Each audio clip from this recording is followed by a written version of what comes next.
The Project Gutenberg ebook of the Analects of Confucius from the Chinese Classics. This ebook is for the use of anyone anywhere in the United States and most other parts of the world at no cost and with almost no restrictions whatsoever. You may copy it, give it away, or reuse it under the terms of the Project Gutenberg license included with this ebook or online at www.gutenberg.org. If you are not located in the United States, you will have to check the laws of the country where you are located before using this ebook. Title: The Analects of Confucius from the Chinese Classics. Author: Confucius. Translator: James Leggett. Release date: July 1, 2002. Most recently updated January 8, 2021. Language: English. Start of the Project Gutenberg ebook The Analects of Confucius from the Chinese Classics. A note from the digitizer. This digitized version preserves the original page breaks. It is the English translation portion of the Confucian Analects, which is one part of Leges, the Chinese Classics. The Prolegomena, the Great Learning, and the Doctrine of the Mean can be found in other Project Gutenberg files. The original Chinese of the Confucian Analects and Leges notes are presented along with this English translation in other Project Gutenberg files. The Chinese Classics with a translation, critical and exegetical notes, prolegomena, and copious indexes by James Leggett. In 5 volumes, Confucian Analects, The Great Learning, The Doctrine of the Mean, Confucian Analects. Book 1, Xiao Chapter 1. The Master said, "Is it not pleasant to learn with a constant perseverance and application? 2. Is it not delightful to have friends coming from distant quarters? 3. Is he not a man of complete virtue, who feels no discomposure though men may take no note of him?" Chap 2, 1. The philosopher Yu said, "They are few who, being filial and fraternal, are fond of offending against their superiors. There have been none who, not liking to offend against their superiors, have been fond of stirring up confusion." 2. The superior man bends his attention to what is radical. That being established, all practical courses naturally grow up. Filial piety and fraternal submission, are they not the root of all benevolent actions? The Master said, "Fine words and an insinuating appearance are seldom associated with true virtue." Chap 4. The philosopher Sang said, "I daily examine myself on 3 points. Whether, in transacting business for others, I may have been not faithful. Whether, in intercourse with friends, I may have been not sincere. Whether I may have not mastered and practiced the instructions of my teacher." Chap 5. The Master said, "To rule a country of 1,000 chariots, there must be reverent attention to business and sincerity, economy in expenditure and love for men, and the employment of the people at the proper seasons." Chap 6. The Master said, "A youth, when at home, should be filial and abroad respectful to his elders. He should be earnest and truthful. He should overflow in love to all and cultivate the friendship of the good. When he has time and opportunity, after the performance of these things, he should employ them in polite studies." Chap 7. Cheshia said, "If a man withdraws his mind from the love of beauty and applies it as sincerely to the love of the virtuous, if, in serving his parents, he can exert his utmost strength, if, in serving his prince, he can devote his life, if, in his intercourse with his friends, his words are sincere. Although men say that he has not learned, I will certainly say that he has." Chap. V8. 1. The Master said, "If the scholar be not grave, he will not call forth any veneration, and his learning will not be solid." 2. Hold faithfulness and sincerity as first principles. 3. Have no friends not equal to yourself. 4. When you have faults, do not fear to abandon them. Chap 9.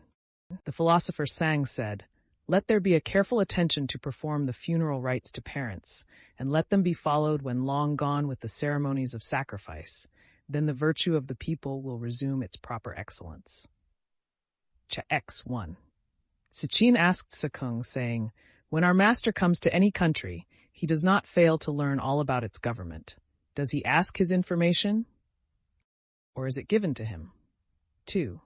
Chekung said, "Our master is benign, upright, courteous, temperate, and complaisant, and thus he gets his information. The master's mode of asking information, is it not different from that of other men?" Chap. Them. The Master said, "While a man's father is alive, look at the bent of his will. When his father is dead, look at his conduct. If for 3 years he does not alter from the way of his father, he may be called filial. Chap. the 20th. The philosopher Yu said, "In practicing the rules of propriety, a natural ease is to be prized. In the ways prescribed by the ancient kings, this is the excellent quality, and in things small and great we follow them." 2. Yet it is not to be observed in all cases. If one, knowing how such ease should be prized, manifests it without regulating it by the rules of propriety, this likewise is not to be done. Chap. 13. The philosopher Yu said, "When agreements are made according to what is right, what is spoken can be made good. When respect is shown according to what is proper, one keeps far from shame and disgrace. When the parties upon whom a man leans are proper persons to be intimate with, he can make them his guides and masters." Chap. 14. The master said, "He who aims to be a man of complete virtue in his food does not seek to gratify his appetite, nor in his dwelling place does he seek the appliances of ease. He is earnest in what he is doing and careful in his speech. He frequents the company of men of principle that he may be rectified. Such a person may be said indeed to love to learn." Chap. 1. Tse-kung said, "What do you pronounce concerning the poor man who yet does not flatter, and the rich man who is not proud?" The master replied, "They will do, but they are not equal to him who, though poor, is yet cheerful, and to him who, though rich, loves the rules of propriety." 2. Tse-kung replied, "It is said in the book of poetry, 'As you cut and then file, as you carve and then polish.' The meaning is the same, I apprehend, as that which you have just expressed." 3. The master said, "With one like Tse, I can begin to talk about the odes. I told him one point, and he knew its proper sequence." Chapter 16. The master said, "I will not be afflicted at men's not knowing me. I will be afflicted that I do not know men." Book 6. Wei Cheng. The master said, "He who exercises government by means of his virtue may be compared to the North Polar Star, which keeps its place and all the stars turn towards it." Tip. The master said, "In the book of poetry are 300 pieces, but the design of them all may be embraced in one sentence, having no depraved thoughts." Chap. 3. 1. The master said, "If the people be led by laws and uniformity sought to be given them by punishments, they will try to avoid the punishment, but have no sense of shame. 2. If they be led by virtue and uniformity sought to be given them by the rules of propriety, they will have the sense of shame and moreover will become good." Chap. 4:1. The master said, "At 15 I had my mind bent on learning. 2. At 30 I stood firm. 3. At 40 I had no doubts. 4. At 50 I knew the decrees of heaven. 5. At 60 my ear was an obedient organ for the reception of truth. 6. At 70 I could follow what my heart desired without transgressing what was right." Chap. 1. My asked what filial piety was. The master said, "It is not being disobedient." Soon after, as Fan Chi was driving him, the master told him, saying, "Mong Sun asked me what filial piety was, and I answered him, 'Not being disobedient.'" Fan Chi said, "What did you mean?" The master replied, "That parents, when alive, be served according to propriety, that, when dead, they should be buried according to propriety, and that they should be sacrificed to according to propriety." Chap. 6. Mong Wu asked what filial piety was. The master said, "Parents are anxious lest their children should be sick." The sixth. Tse-yu asked what filial piety was. The master said, "The filial piety of nowadays means the support of one's parents. But dogs and horses likewise are able to do something in the way of support, without reverence. What is there to distinguish the one support given from the other?" Chap. 8. Cheshire asked what filial piety was.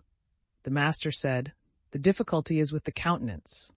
If, when their elders have any troublesome affairs, the young take the toil of them, and if, when the young have wine and food, they set them before their elders, is this to be considered filial piety?" Chap. 9. The master said, "I have talked with Hui for a whole day, and he has not made any objection to anything I said, as if he were stupid. He has retired, and I have examined his conduct when away from me, and found him able to illustrate my teachings. Hui, he is not stupid." Chap. 1. The master said, "See what a man does. 2.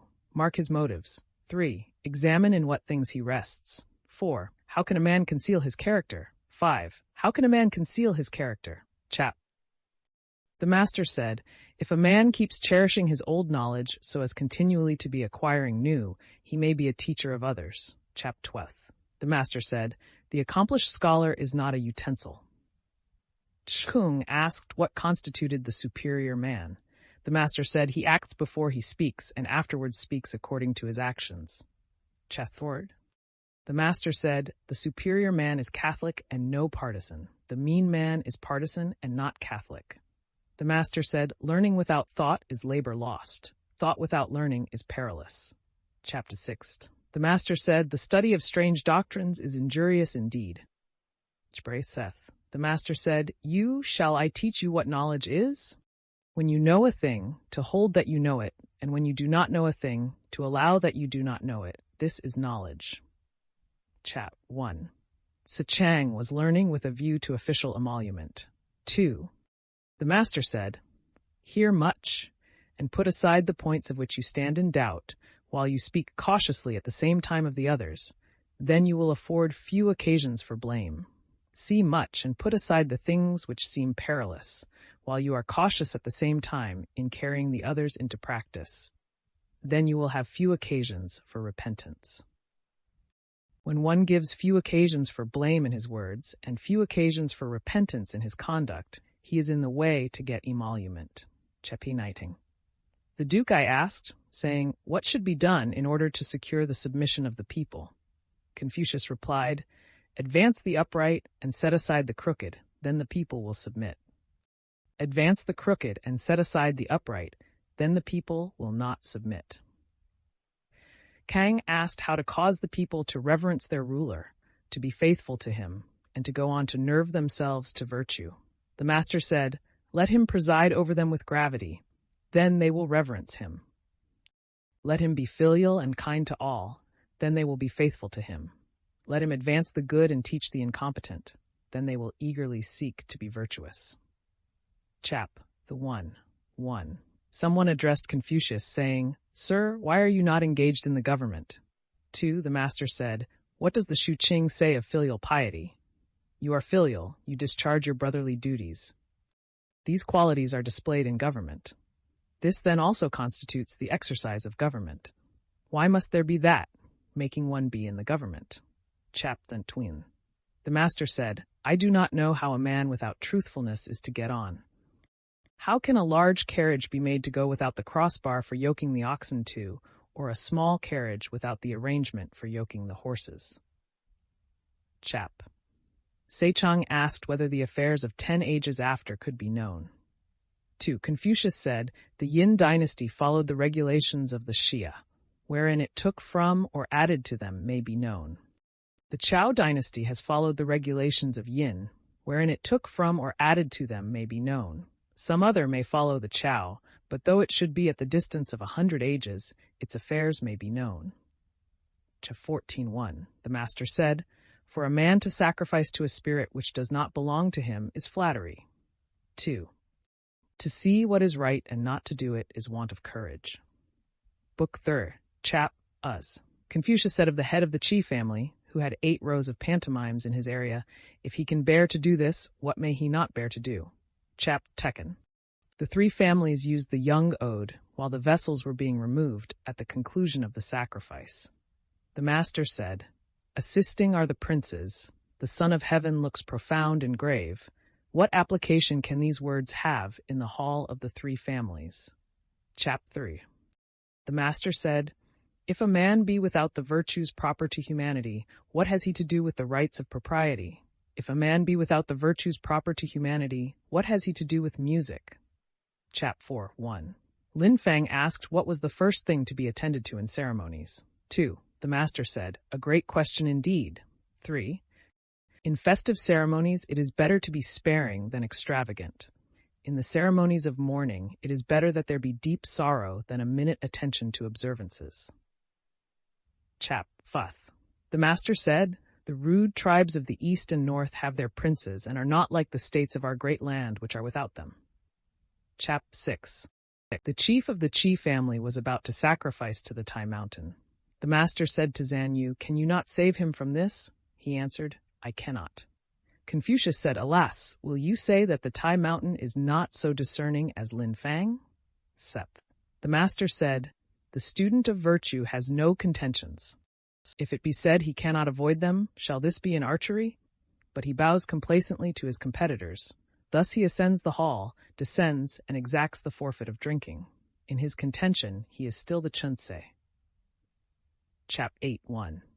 Sishya asked, saying, "What is the meaning of the passage? The pretty dimples of her artful smile, the well-defined black and white of her eye, the plain ground for the colors?" 2. The master said, "The business of laying on the colors follows the preparation of the plain ground." 3. Ceremonies then are a subsequent thing? The master said, "It is Shang who can bring out my meaning. Now I can begin to talk about the odes with him." Chap 9. The master said, "I could describe the ceremonies of the Xia dynasty, but Qi cannot sufficiently attest my words. I could describe the ceremonies of the Yin dynasty, but Sung cannot sufficiently attest my words. They cannot do so, because of the insufficiency of their records and wise men. If those were sufficient, I could adduce them in support of my words." Chap X. The master said, "At the great sacrifice after the pouring out of the libation, I have no wish to look on." The Leth. Someone asked the meaning of the great sacrifice. The master said, "I do not know. He who knew its meaning would find it as easy to govern the kingdom as to look on this," pointing to his palm. Chap Seth. 1. He sacrificed to the dead as if they were present. He sacrificed to the spirits as if the spirits were present. 2. The master said, "I consider my not being present at the sacrifice as if I did not sacrifice." Chap 1. Wangsun Chia asked, saying, "What is the meaning of the saying, 'It is better to pay court to the furnace than to the southwest corner'?" 2. The master said, "Not so. He who offends against heaven has none to whom he can pray." Chap 4. The master said, "Chao had the advantage of viewing the two past dynasties. How complete and elegant are its regulations. I follow Chao." Chap 4. The master, when he entered the grand temple, asked about everything. Someone said, "Who will say that the son of the man of Tsao knows the rules of propriety? He has entered the grand temple and asks about everything." The master heard the remark and said, "This is a rule of propriety." Chap 6. The master said, "In archery, it is not going through the leather which is the principal thing, because people's strength is not equal. This was the old way." Chap 1. Tsekung wished to do away with the offering of a sheep connected with the inauguration of the first day of each month. 2. The master said, "Se, you love the sheep. I love the ceremony." Chap 7. The master said, "The full observance of the rules of propriety in serving one's prince is accounted by people to be flattery." Chap 9. The Duke Ting asked how a prince should employ his ministers, and how ministers should serve their prince. Confucius replied, "A prince should employ his minister according to the rules of propriety. Ministers should serve their prince with faithfulness." The master said, "The Quan Su is expressive of enjoyment without being licentious, and of grief without being hurtfully excessive." Chap 1. The Duke Ai asked Saiwo about the altars of the spirits of the land. Saiwo replied, "The Xia sovereign planted the pine tree about them. The men of the Yin planted the cypress, and the men of the Chao planted the chestnut tree, meaning thereby to cause the people to be in awe." 2. When the master heard it, he said, "Things that are done, it is needless to speak about. Things that have had their course, it is needless to remonstrate about. Things that are past, it is needless to blame." Chapter 1. The master said, "Small indeed was the capacity of Quan Chung."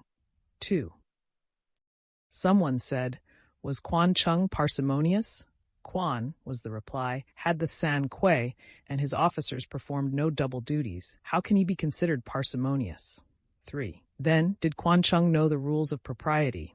The master said, "The princes of states have a screen intercepting the view at their gates. Quan had likewise a screen at his gate. That the princes of states, on any friendly meeting between two of them, had a stand on which to place their inverted cups. Quan had also such a stand. If Quan knew the rules of propriety, who does not know them?" Chap, not thwith. The master instructing the grand music master of Lu said, "How to play music may be known.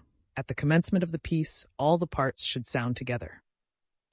As it proceeds, they should be in harmony while severally distinct and flowing without break, and thus on to the conclusion." Chap 14. The border warden at Yi requested to be introduced to the master, saying, "When men of superior virtue have come to this, I have never been denied the privilege of seeing them." The followers of the sage introduced him, and when he came out from the interview, he said, "My friends, why are you distressed by your master's loss of office? The kingdom has long been without the principles of truth and right. Heaven is going to use your master as a bell with its wooden tongue." Chatty 14th. The master said of the Shao that it was perfectly beautiful and also perfectly good. He said of the Wu that it was perfectly beautiful but not perfectly good. Chapter 6.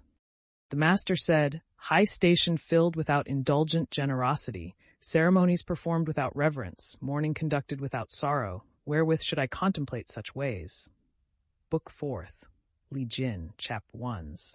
The master said, "It is virtuous manners which constitute the excellence of a neighborhood. If a man in selecting a residence do not fix on one where such prevail, how can he be wise?" Chap 2. The master said, "Those who are without virtue cannot abide long either in a condition of poverty and hardship or in a condition of enjoyment. The virtuous rest in virtue, the wise desire virtue." Chap. The master said, "It is only the truly virtuous man who can love or who can hate others." Chap 4th.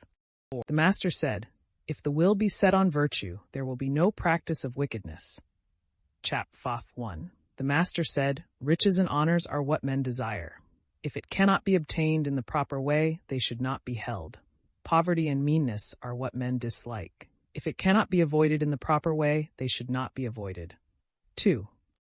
If a superior man abandon virtue, how can he fulfill the requirements of that name? 3. The superior man does not, even for the space of a single meal, act contrary to virtue. In moments of haste, he cleaves to it. In seasons of danger, he cleaves to it. Chap 6.1. The master said, "I have not seen a person who loved virtue, or one who hated what was not virtuous. He who loved virtue would esteem nothing above it. He who hated what is not virtuous practiced virtue in such a way that he would not allow anything that is not virtuous to approach his person." 2. Is anyone able for one day to apply his strength to virtue? I have not seen the case in which his strength would be insufficient. 3. Should there possibly be any such case, I have not seen it. Chap 7. The master said, "The faults of men are characteristic of the class to which they belong.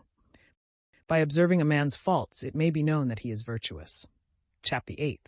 The master said, "If a man in the morning hear the right way, he may die in the evening without regret." Chap 9. The master said, "A scholar whose mind is set on truth, and who is ashamed of bad clothes and bad food, is not fit to be discoursed with." Checks. The master said, "The superior man in the world does not set his mind either for anything or against anything. What is right he will follow." Chap Tlib. The master said, "The superior man thinks of virtue, the small man thinks of comfort. The superior man thinks of the sanctions of law, the small man thinks of favors which he may receive." Chap the Toth. The master said, "He who acts with a constant view to his own advantage will be much murmured against." Chap 13. The master said, "If a prince is able to govern his kingdom with the complaisance proper to the rules of propriety, what difficulty will he have? If he cannot govern it with that complaisance, what has he to do with the rules of propriety?" Chap 4. The master said, "A man should say, I am not concerned that I have no place. I am concerned how I may fit myself for one. I am not concerned that I am not known. I seek to be worthy to be known." Chap 1. The master said, "Shan, my doctrine is that of an all-pervading unity." The disciple Tsang replied, "Yes." 2. The master went out, and the other disciples asked, saying, "What do his words mean?" Tsang said, "The doctrine of our master is to be true to the principles of our nature and the benevolent exercise of them to others, this and nothing more." Chapter 16. The master said, "The mind of the superior man is conversant with righteousness, the mind of the mean man is conversant with gain." The 13th. The master said, "When we see men of worth, we should think of equaling them.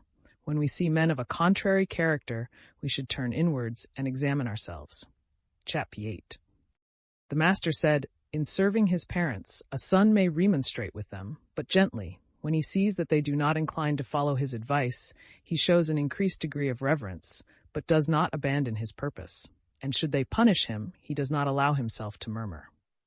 Chap. 9. The master said, while his parents are alive, the son may not go abroad to a distance. If he does go abroad, he must have a fixed place to which he goes. Chap. The master said, if the son for 3 years does not alter from the way of his father, he may be called filial.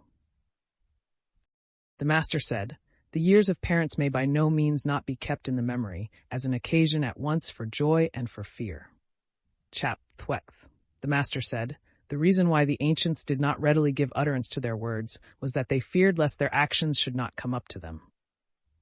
The master said, the cautious seldom err. Chap. 14. The master said, the superior man wishes to be slow in his speech and earnest in his conduct. Chap. 14.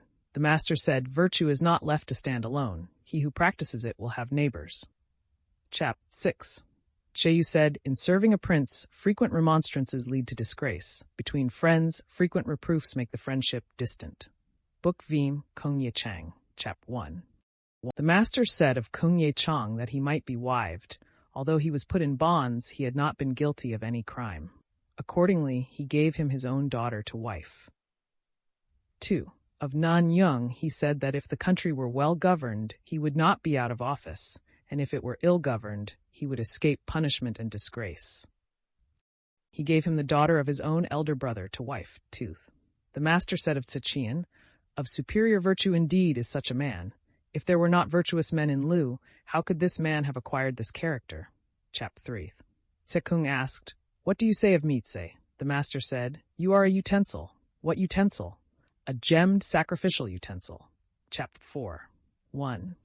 Someone said, Young is truly virtuous, but he is not ready with his tongue. 2. The master said, what is the good of being ready with the tongue? They who encounter men with smartnesses of speech for the most part procure themselves hatred. I know not whether he be truly virtuous, but why should he show readiness of the tongue? Chap. 5. The master was wishing Chi Tiao Kai to enter on official employment. He replied, I am not yet able to rest in the assurance of this.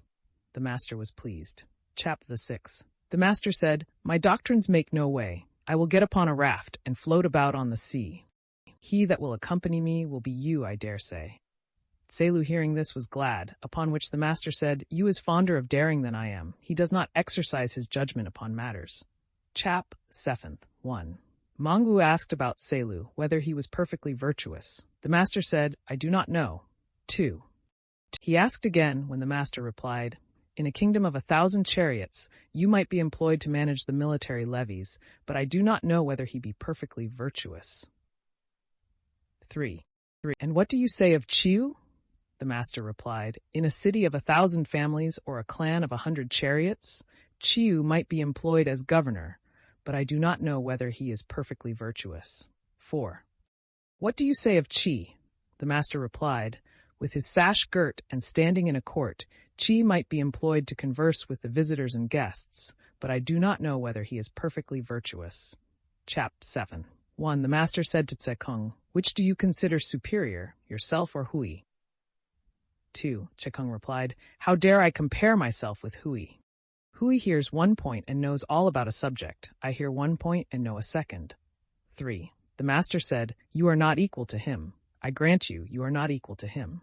Chap. 9. 1. Sayu being asleep during the daytime, the master said, rotten wood cannot be carved. A wall of dirty earth will not receive the trowel. This you, what is the use of my reproving him? 2. The master said, at first my way with men was to hear their words and give them credit for their conduct. Now my way is to hear their words and look at their conduct. It is from you that I have learned to make this change. The master said, I have not seen a firm and unbending man. Someone replied, there is Shan Chang. Chang, said the master, is under the influence of his passions. How can he be pronounced firm and unbending? Chap. 11. Shekung said, what I do not wish men to do to me, I also wish not to do to men. The master said, say, you have not attained to that. Chap. 12. Shekung said, the master's personal displays of his principles and ordinary descriptions of them may be heard. His discourses about man's nature and the way of heaven cannot be heard. Chap. 13. When Selu heard anything, if he had not yet succeeded in carrying it into practice, he was only afraid lest he should hear something else. Chap 14. Chikung asked, saying, "On what ground did Kung Wan get that title of Wan?" The master said, "He was of an active nature, and yet fond of learning, and he was not ashamed to ask and learn of his inferiors. On these grounds he has been styled Wan." Chap 4. The master said of Tzu-chan that he had 4 of the characteristics of a superior man. In his conduct of himself, he was humble. In serving his superiors, he was respectful. In nourishing the people, he was kind. In ordering the people, he was just. Chap 6. The master said Yen Ping knew well how to maintain friendly intercourse. The acquaintance might be long, but he showed the same respect as at first. The master said, Tsang Wan kept a large tortoise in a house, on the capitals of the pillars of which he had hills made, and with representations of duckweed on the small pillars above the beams supporting the rafters. Of what sort was his wisdom? Chap 8. 1. Shachang asked, saying, "The minister Chewan thrice took office and manifested no joy in his countenance. Thrice he retired from office and manifested no displeasure. He made it a point to inform the new minister of the way in which he had conducted the government. What do you say of him?" The master replied, "He was loyal." "Was he perfectly virtuous?" "I do not know. How can he be pronounced perfectly virtuous?" 2. Chechang proceeded, "When the officer Chui killed the prince of Qi, Chan Wan, though he was the owner of 40 horses, abandoned them and left the country. Coming to another state, he said, 'They are here like our great officer Chui,' and left it. He came to a second state, and with the same observation left it also. What do you say of him?" The master replied, "He was pure." "Was he perfectly virtuous?" "I do not know. How can he be pronounced perfectly virtuous?" Chap 19. Chi Wan thought thrice and then acted. When the master was informed of it, he said, "Twice may do." The master said, "When good order prevailed in his country, Ningwu acted the part of a wise man. When his country was in disorder, he acted the part of a stupid man. Others may equal his wisdom, but they cannot equal his stupidity." Chap Nguyen. When the master was in Chan, he said, "Let me return, let me return. The little children of my school are ambitious and too hasty. They are accomplished and complete so far, but they do not know how to restrict and shape themselves." Chap 12. The master said, "Poi and Shuchi did not keep the former wickednesses of men in mind, and hence the resentments directed towards them were few." Chap 30.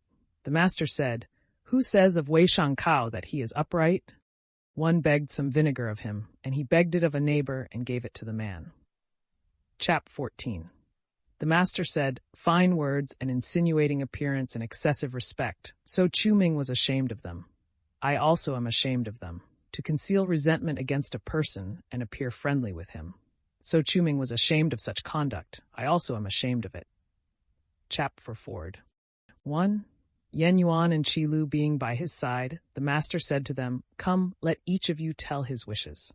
2. Shelu said, "I should like, having chariots and horses, and light fur dresses, to share them with my friends, and though they should spoil them, I would not be displeased."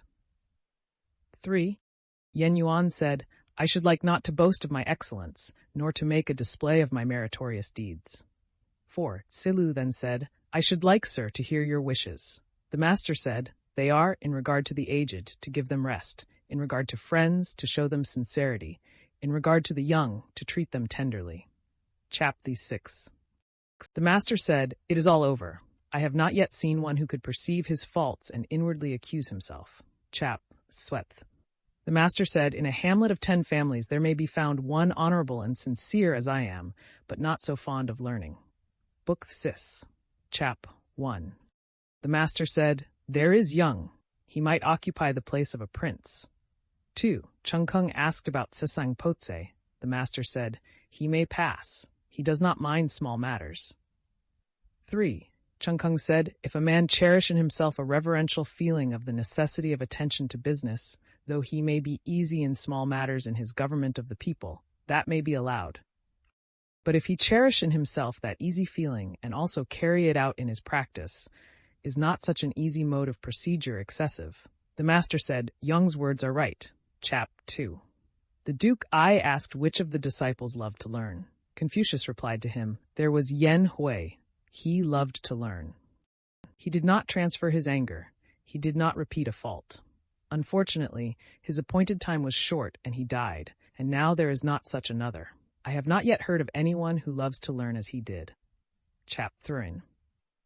Tsewa being employed on a mission to Qi, the disciple Zan requested grain for his mother. The master said, "Give her a fu." Yen requested more. "Give her an yu," said the master. Yen gave her 5 ping. 2. The master said, when Qi was proceeding to Qi, he had fat horses to his carriage and wore light furs. I have heard that a superior man helps the distressed, but does not add to the wealth of the rich. 3. Yuan Shay being made governor of his town by the master, he gave him 900 measures of grain, but Shay declined them. 4. The master said, "Do not decline them. May you not give them away in the neighborhoods, hamlets, towns, and villages?" Chap 4.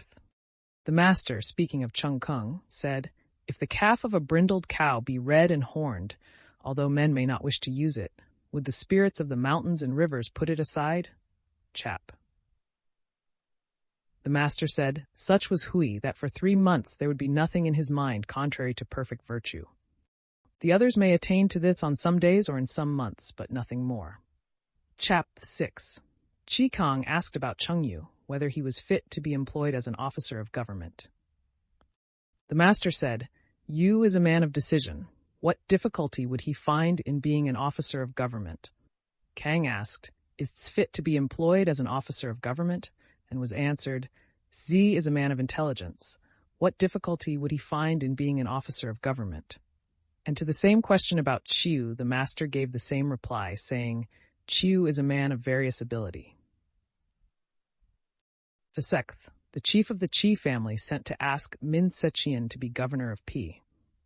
Min Sechian said, "Decline the offer for me politely. If anyone come again to me with a second invitation, I shall be obliged to go and live on the banks of the Wan." Chap 8. Ponyu being ill, the master went to ask for him. He took hold of his hand through the window and said, "It is killing him. It is the appointment of heaven, alas, that such a man should have such a sickness. That such a man should have such a sickness." Chap 9. The master said, "Admirable indeed was the virtue of Hui. With a single bamboo dish of rice, a single gourd dish of drink, and living in his mean narrow lane, while others could not have endured the distress, he did not allow his joy to be affected by it. Admirable indeed was the virtue of Hui." Chap. Yen Chiu said, "It is not that I do not delight in your doctrines, but my strength is insufficient." The master said, "Those whose strength is insufficient give over in the middle of the way, but now you limit yourself." Chap. The master said to Tse, "Do you be a scholar after the style of the superior man, and not after that of the mean man." Chap. 12. Tse Yu, being governor of Wuchang, the master said to him, "Have you got good men there?" He answered, "There is Tantai Miaming, who never in walking takes a short cut, and never comes to my office excepting on public business." Chap. 3. The master said, "Mang Chifan does not boast of his merit. Being in the rear on an occasion of flight, when they were about to enter the gate, he whipped up his horse, saying, 'It is not that I dare to be last. My horse would not advance.'" Chap. 4. The master said, "Without the specious speech of the Litness Tio and the beauty of the Prince Chao of Sung, it is difficult to escape in the present age." Chap. 4. The master said, "Who can go out but by the door? How is it that men will not walk according to these ways?" Chap. 6. The master said, "Where the solid qualities are in excess of accomplishments, we have rusticity. Where the accomplishments are in excess of the solid qualities, we have the manners of a clerk. When the accomplishments and solid qualities are equally blended, we then have the man of virtue." Chap. The master said, "Man is born for uprightness. If a man lose his uprightness and yet live, his escape from death is the effect of mere good fortune." The master said, "They who know the truth are not equal to those who love it, and they who love it are not equal to those who delight in it." Chap. 9. The master said, "To those whose talents are above mediocrity, the highest subjects may be announced. To those who are below mediocrity, the highest subjects may not be announced." Chap. Gex. Fan Chi asked what constituted wisdom. The master said, to give oneself earnestly to the duties due to men, and, while respecting spiritual beings, to keep aloof from them, may be called wisdom. He asked about perfect virtue. The master said, the man of virtue makes the difficulty to be overcome his first business, and success only a subsequent consideration. This may be called perfect virtue. Chap. 1. The master said, the wise find pleasure in water, the virtuous find pleasure in hills. The wise are active, the virtuous are tranquil. The wise are joyful, the virtuous are long-lived. Chap. 2. The master said, Qi by one change would come to the state of Lu. Lu by one change would come to a state where true principles predominated. Chapter. The master said, a cornered vessel without corners, a strange cornered vessel, a strange cornered vessel. Chapter 14. Saiwo asked, saying, a benevolent man, though it be told him, there is a man in the well, will go in after him, I suppose. Confucius said, why should he do so? A superior man may be made to go to the well, but he cannot be made to go down into it. He may be imposed upon, but he cannot be fooled. Chap 14.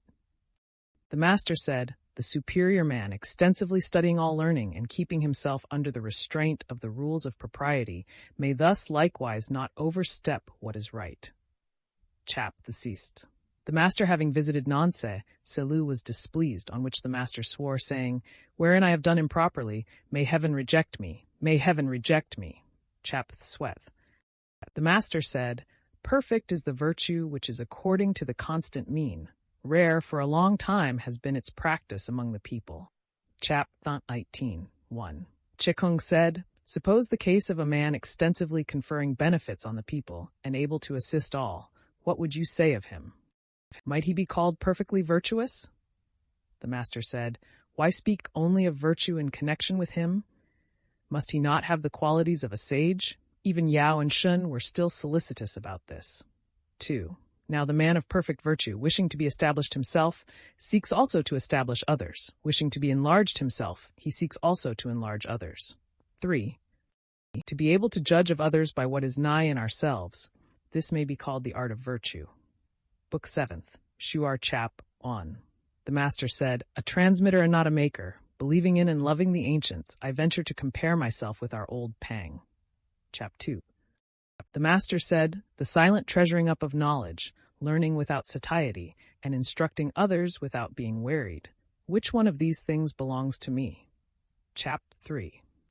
The master said, the leaving virtue without proper cultivation, the not thoroughly discussing what is learned, not being able to move towards righteousness of which a knowledge is gained, and not being able to change what is not good, these are the things which occasion me solicitude. Chapter 4th. When the master was unoccupied with business, his manner was easy, and he looked pleased. Chapter 5th. The master said, extreme is my decay. For a long time I have not dreamed, as I was wont to do, that I saw the Duke of Chao. Chap 6. 1. The master said, let the will be set on the path of duty. 2. Let every attainment in what is good be firmly grasped. 3. Let perfect virtue be accorded with. 4. Let relaxation and enjoyment be found in the polite arts. Chap 7. The master said, from the man bringing his bundle of dried flesh for my teaching upwards, I have never refused instruction to anyone. Chap 8. The master said, I do not open up the truth to one who is not eager to get knowledge, nor help out anyone who is not anxious to explain himself. When I have presented one corner of a subject to anyone, and he cannot from it learn the other 3, I do not repeat my lesson. Chap 9. 1. When the master was eating by the side of a mourner, he never ate to the full. 2. He did not sing on the same day in which he had been weeping. Text. The master said to Yen Yuan, when called to office, to undertake its duties, when not so called, to lie retired. It is only I and you who have attained to this.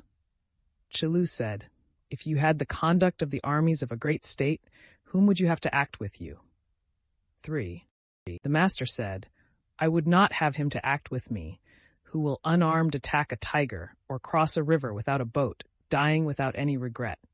My associate must be the man who proceeds to action full of solicitude, who is fond of adjusting his plans, and then carries them into execution. Chap. The master said, if the search for riches is sure to be successful, though I should become a groom with whip in hand to get them, I will do so. As the search may not be successful, I will follow after that which I love. Chap 12. The things in reference to which the master exercised the greatest caution were fasting, war, and sickness. Chap 30. When the master was in Qi, he heard the Shao, and for 3 months did not know the taste of flesh. I did not think, he said, that music could have been made so excellent as this. Chap 14. 1. Yen Yu said, Is our master for the ruler of Wei? Che Kung said, Oh, I will ask him. 2. He went in accordingly and said, What sort of men were Poi and Shuqi? They were ancient worthies, said the master. Did they have any repinings because of their course? The master again replied, They sought to act virtuously, and they did so. What was there for them to repine about? On this, Che Kung went out and said, Our master is not for him. Chap 15.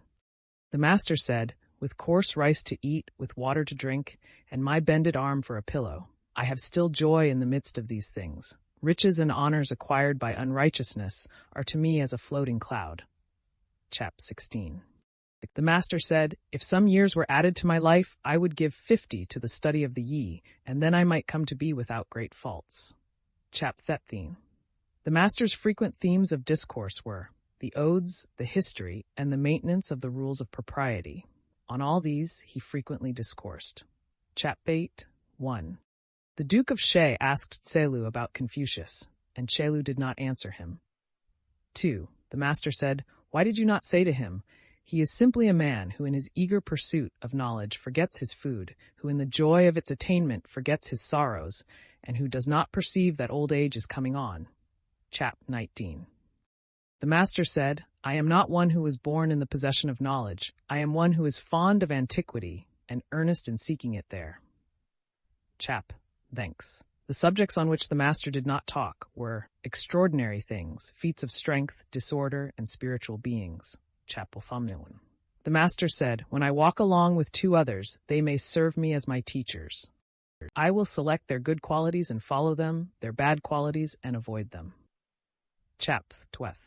The master said, Heaven produced the virtue that is in me, Huan Tui. What can he do to me? Chap 30. The master said, Do you think, my disciples, that I have any concealments? I conceal nothing from you. There is nothing which I do that is not shown to you, my disciples. That is my way. Chap 14. There were 4 things which the master taught: letters, ethics, devotion of soul, and truthfulness. Chap 1. The master said, A sage it is not mine to see. Could I see a man of real talent and virtue, that would satisfy me. 2. The master said, A good man it is not mine to see. Could I see a man possessed of constancy, that would satisfy me.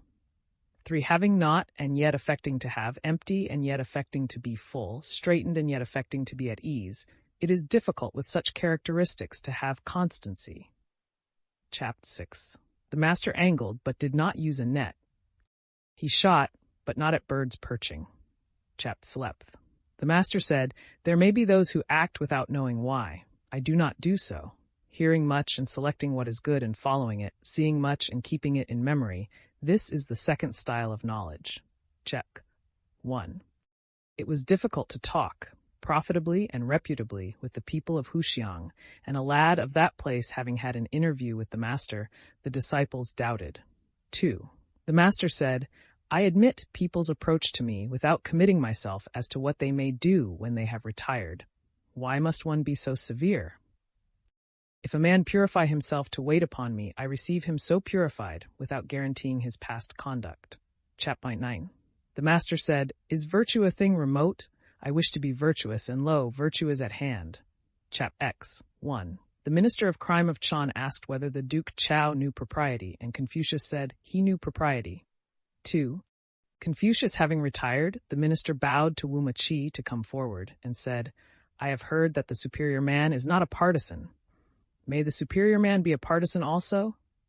The prince married a daughter of the house of Wu, of the same surname with himself, and called her the elder Che of Wu. If the prince knew propriety, who does not know it? 3.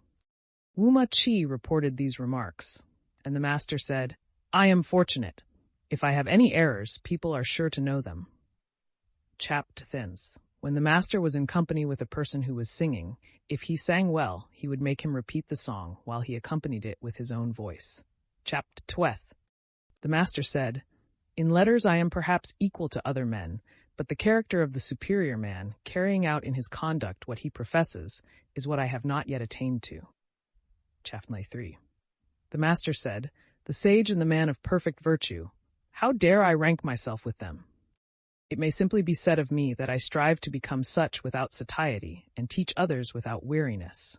Kung Shiwa said, "This is just what we, the disciples, cannot imitate you in." Chapter 14. The master being very sick, Selu asked leave to pray for him. He said, "May such a thing be done?" Selu replied, "It may." In the eulogies it is said, "Prayer has been made for thee to the spirits of the upper and lower worlds." The master said, "My praying has been for a long time." The master said, "Extravagance leads to insubordination, and parsimony to meanness. It is better to be mean than to be insubordinate." Chapter 6. The master said, "The superior man is satisfied and composed. The mean man is always full of distress." Chapter 7. The master was mild and yet dignified, majestic and yet not fierce, respectful and yet easy. Book the 8th, Typo, Chapter 1. The master said, "Typo may be said to have reached the highest point of virtuous action. Thrice he declined the kingdom, and the people in ignorance of his motives could not express their approbation of his conduct." Chapter 1. The master said, "Respectfulness without the rules of propriety becomes laborious bustle. Carefulness without the rules of propriety becomes timidity. Boldness without the rules of propriety becomes insubordination. Straightforwardness without the rules of propriety becomes rudeness." 2. When those who are in high stations perform well all their duties to their relations, the people are aroused to virtue. When old friends are not neglected by them, the people are preserved from meanness. Chapter 3. The philosopher Sang being ill, he called to him the disciples of his school and said, "Uncover my feet, uncover my hands." It is said in the book of poetry, "We should be apprehensive and cautious, as if on the brink of a deep gulf, as if treading on thin ice." And so have I been. Now and hereafter, I know my escape from all injury to my person, O ye my little children. Chapter 4:1. The philosopher Sang being ill, Meng Chang went to ask how he was. Sang said to him, "When a bird is about to die, its notes are mournful. When a man is about to die, his words are good." 3. There are 3 principles of conduct which the man of high rank should consider specially important: that in his deportment and manner he keep from violence and heedlessness, that in regulating his countenance he keep near to sincerity, and that in his words and tones he keep far from lowness and impropriety. As to such matters as attending to the sacrificial vessels, there are the proper officers for them. Chap. V. The philosopher Tsang said, "Gifted with ability, and yet putting questions to those who were not so, possessed of much, and yet putting questions to those possessed of little, having, as though he had not, full, and yet counting himself as empty, offended against, and yet entering into no altercation. Formerly I had a friend who pursued this style of conduct." Chapter 6. The philosopher Sang said, "Suppose that there is an individual who can be entrusted with the charge of a young orphan prince, and can be commissioned with authority over a state of 100 Lai, and whom no emergency, however great, can drive from his principles. Is such a man a superior man? He is a superior man indeed." Chap. 7:1. The philosopher Sang said, "The officer may not be without breadth of mind and vigorous endurance. His burden is heavy, and his course is long." 2. Perfect virtue is the burden which he considers it is his to sustain. Is it not heavy? Only with death does his course stop. Is it not long? Chap. 8:1. The master said, "It is by the odis that the mind is aroused." 2. It is by the rules of propriety that the character is established. 3. It is from music that the finish is received. Chap. 9. The master said, "The people may be made to follow a path of action, but they may not be made to understand it." Chap. X. The master said, "The man who is fond of daring and is dissatisfied with poverty will proceed to insubordination. So will the man who is not virtuous, when you carry your dislike of him to an extreme." Chap. Lith. The master said, "Though a man have abilities as admirable as those of the Duke of Chao, yet if he be proud and niggardly, those other things are really not worth being looked at."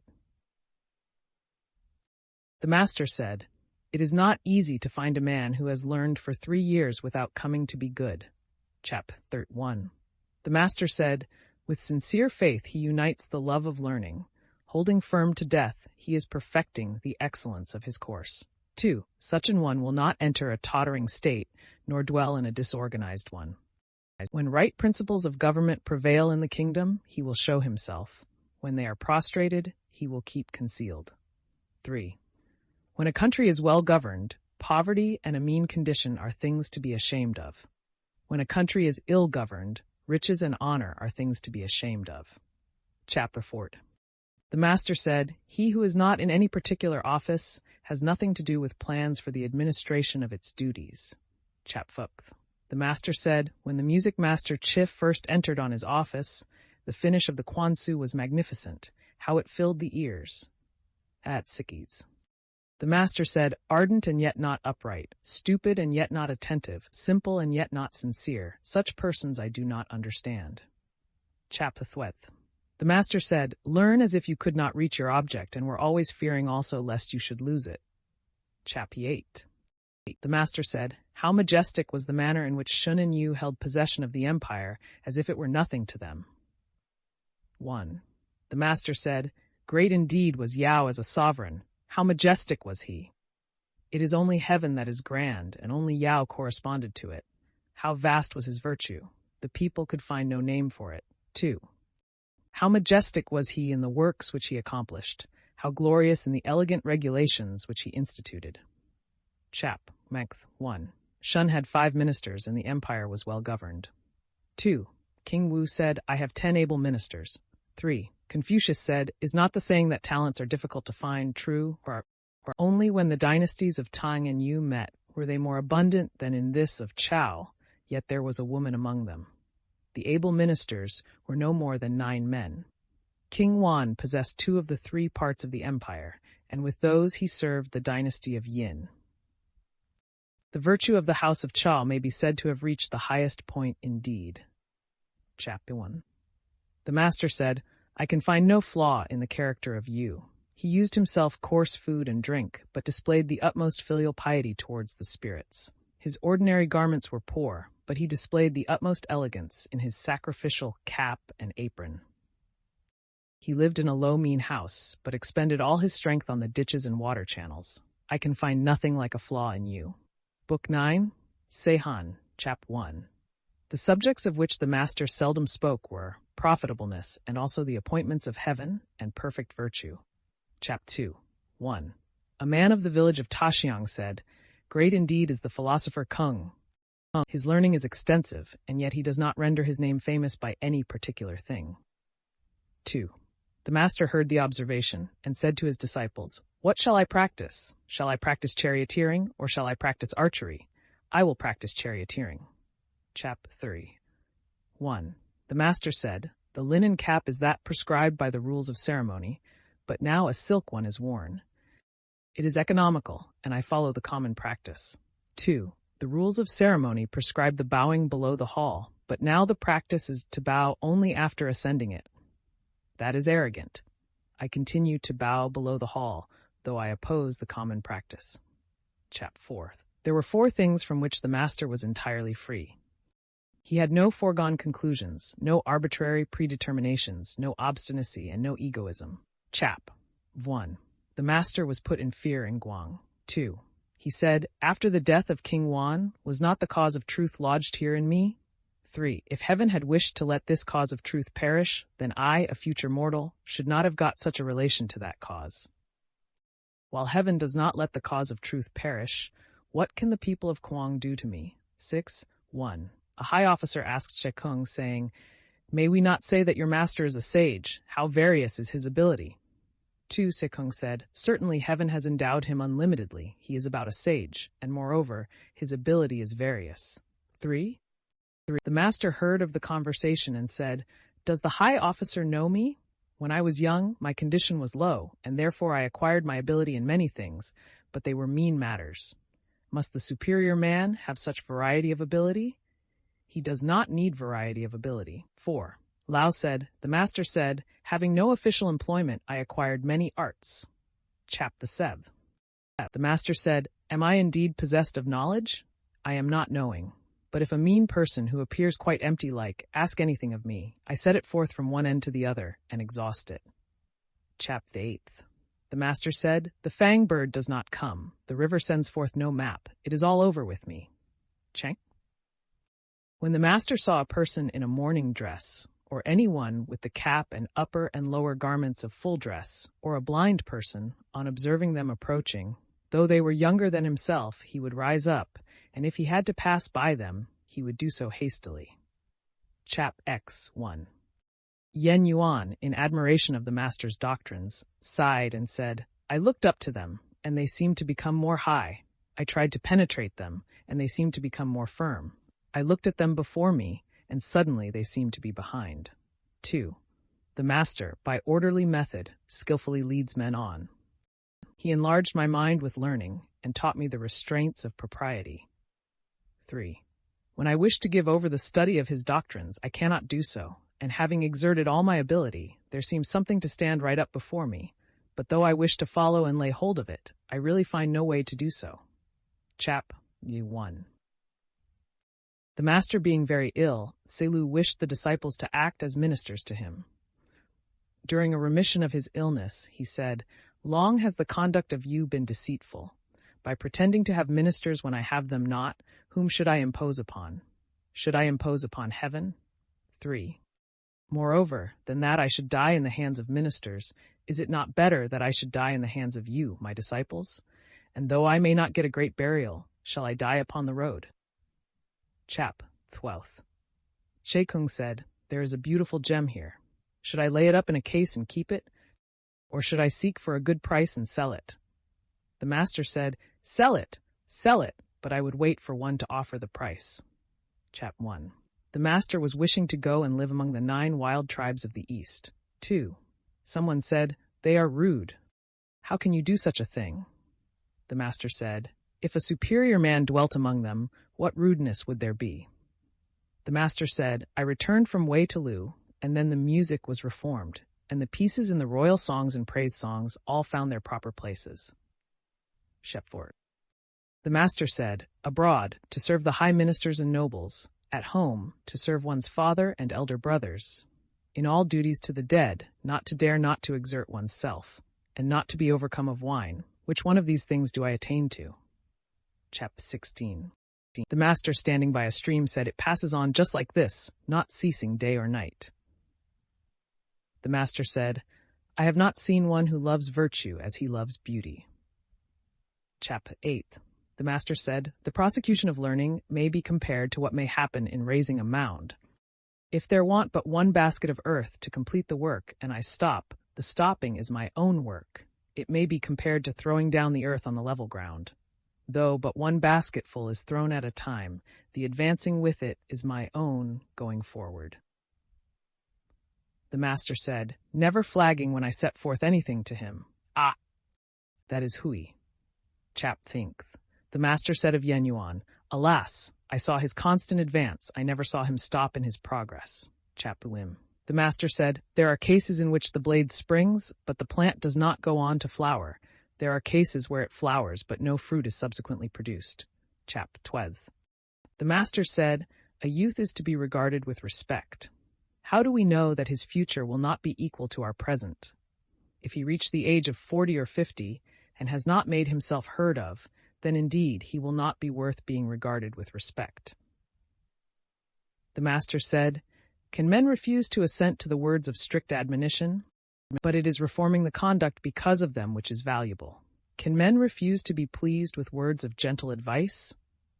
But it is unfolding their aim which is valuable. If a man be pleased with these words, but does not unfold their aim, and assents to those, but does not reform his conduct, I can really do nothing with him." Chap 14.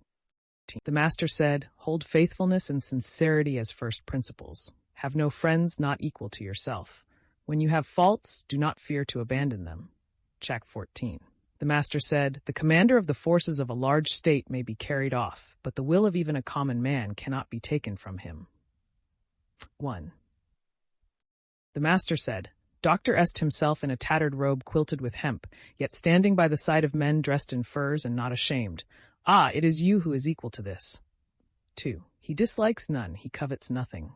What can he do but what is good? 3. Chalu kept continually repeating these words of the ode, when the master said, "Those things are by no means sufficient to constitute perfect excellence." Chap. Thwith. The master said, "When the year becomes cold, then we know how the pine and the cypress are the last to lose their leaves." Chap. Pine 8th. The master said, "The wise are free from perplexities, the virtuous from anxiety, and the bold from fear." Night 9. The master said, "There are some with whom we may study in common, but we shall find them unable to go along with us to principles. Perhaps we may go on with them to principles, but we shall find them unable to get established in those along with us. Or if we may get so established along with them, we shall find them unable to weigh occurring events along with us." Chap. Dengsex. 1. How the flowers of the aspen plum flutter and turn. Do I not think of you, but your house is distant. 2. The master said, "It is the want of thought about it. How is it distant?" Bookhanks. Hiang Tang. Chap. 1. Confucius in his village looked simple and sincere, and as if he were not able to speak. 2. When he was in the prince's ancestorial temple or in the court, he spoke minutely on every point, but cautiously. Chap. 2.1. When he was waiting at court, in speaking with the great officers of the lower grade, he spake freely, but in a straightforward manner. In speaking with those of the higher grade, he did so blandly, but precisely. 2. When the ruler was present, his manner displayed respectful uneasiness. It was grave, but self-possessed. Chap. 1. When the prince called him to employ him in the reception of a visitor, his countenance appeared to change, and his legs to move forward with difficulty. 2. He inclined himself to the other officers among whom he stood, moving his left or right arm as their position required, but keeping the skirts of his robe before and behind evenly adjusted. 3. He hastened forward, with his arms like the wings of a bird. 4. When the guest had retired, he would report to the prince, "The visitor is not turning round any more." Chap. 4th. 1. When he entered the palace gate, he seemed to bend his body as if it were not sufficient to admit him. 2. When he was standing, he did not occupy the middle of the gateway. When he passed in or out, he did not tread upon the threshold. 3. When he was passing the vacant place of the prince, his countenance appeared to change, and his legs to bend under him, and his words came as if he hardly had breath to utter them. 4. He ascended the reception hall, holding up his robe with both his hands, and his body bent, holding in his breath also, as if he dared not breathe. 5. When he came out from the audience, as soon as he had descended one step, he began to relax his countenance, and had a satisfied look. When he had got to the bottom of the steps, he advanced rapidly to his place, with his arms like wings, and on occupying it, his manner still showed respectful uneasiness. Chap. V1. When he was carrying the scepter of his ruler, he seemed to bend his body as if he were not able to bear its weight. He did not hold it higher than the position of the hands in making a bow, nor lower than their position in giving anything to another. His countenance seemed to change and look apprehensive, and he dragged his feet along as if they were held by something to the ground. 2. In presenting the presents with which he was charged, he wore a placid appearance. 3. At his private audience, he looked highly pleased. 6.1. The superior man did not use a deep purple or a puce color in the ornaments of his dress. 2. Even in his undress, he did not wear anything of a red or reddish color. 3. In warm weather, he had a single garment either of coarse or fine texture, but he wore it displayed over an inner garment. 4. Over lamb's fur, he wore a garment of black, over fawn's fur one of white, and over fox's fur one of yellow. The fur robe of his undress was long, with the right sleeve short. 6. He required his sleeping dress to be half as long again as his body. 7. When staying at home, he used thick furs of the fox or the badger. 8. When he put off mourning, he wore all the appendages of the girdle. 9. His undergarment, except when it was required to be of the curtain shape, was made of silk cut narrow above and wide below. 10. He did not wear lamb's fur or a black cap on a visit of condolence. 11. On the first day of the month he put on his court robes and presented himself at court. Chap. 7th. 1. When fasting, he thought it necessary to have his clothes brightly clean and made of linen cloth. 2. When fasting, he thought it necessary to change his food, and also to change the place where he commonly sat in the apartment. Chap. 8th. 1. He did not dislike to have his rice finely cleaned, nor to have his minced meat cut quite small. 2. He did not eat rice which had been injured by heat or damp and turned sour, nor fish or flesh which was gone. He did not eat what was discolored, or what was of a bad flavor, nor anything which was ill-cooked, or was not in season. 3. He did not eat meat which was not cut properly, nor what was served without its proper sauce. 4. Though there might be a large quantity of meat, he would not allow what he to exceed the due proportion for the rice. It was only in wine that he laid down no limit for himself, but he did not allow himself to be confused by it. 5. He did not partake of wine and dried meat bought in the market. 6. He was never without ginger when he ate. 7. He did not eat much. 8. When he had been assisting at the prince's sacrifice, he did not keep the flesh which he received overnight. The flesh of his family's sacrifice he did not keep over 3 days. If kept over 3 days, people could not eat it. 9. When eating, he did not converse. When in bed, he did not speak. 10. Although his food might be coarse rice and vegetable soup, he would offer a little of it in sacrifice with a grave, respectful air. Chap. If his mat was not straight, he did not sit on it. When the villagers were drinking together, on those who carried staffs going out, he went out immediately after. 2. When the villagers were going through their ceremonies to drive away pestilential influences, he put on his court robes and stood on the eastern steps. Chap. 1. When he was sending complimentary inquiries to anyone in another state, he bowed twice as he escorted the messenger away.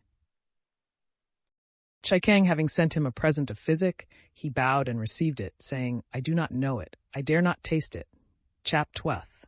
The stable being burned down, when he was at court, on his return he said, "Has any man been hurt?" He did not ask about the horses. Chap. 1. When the prince sent him a gift of cooked meat, he would adjust his mat, first taste it, and then give it away to others. When the prince sent him a gift of undressed meat, he would have it cooked and offer it to the spirits of his ancestors. When the prince sent him a gift of a living animal, he would keep it alive. 2. When he was in attendance on the prince and joining in the entertainment, the prince only sacrificed. He first tasted everything. 3. When he was ill and the prince came to visit him, he had his head to the east, made his court robes be spread over him, and drew his girdle across them. 4. When the prince's order called him, without waiting for his carriage to be yoked, he went at once.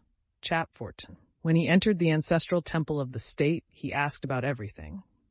1. When any of his friends died, if he had no relations who could be depended on for the necessary offices, he would say, "I will bury him." 2. When a friend sent him a present, though it might be a carriage and horses, he did not bow. 3. The only present for which he bowed was that of the flesh of sacrifice. Chap. 6. 1. In bed, he did not lie like a corpse. At home, he did not put on any formal deportment. 2. When he saw anyone in a mourning dress, though it might be an acquaintance, he would change countenance. When he saw anyone wearing the cap of full dress, or a blind person, though he might be in his undress, he would salute them in a ceremonious manner. 3. To any person in mourning, he bowed forward to the crossbar of his carriage. He bowed in the same way to anyone bearing the tables of population. 4. When he was at an entertainment where there was an abundance of provisions set before him, he would change countenance and rise up. On a sudden clap of thunder or a violent wind, he would change countenance. Chap. 1. When he was about to mount his carriage, he would stand straight, holding the cord. 2. When he was in the carriage, he did not turn his head quite round. He did not talk hastily. He did not point with his hands. Chap. 1. Seeing the countenance, it instantly rises. It flies round, and by settles. 2. The master said, "There is the hen pheasant on the hill bridge. At its season, at its season." Tselu made a motion to it.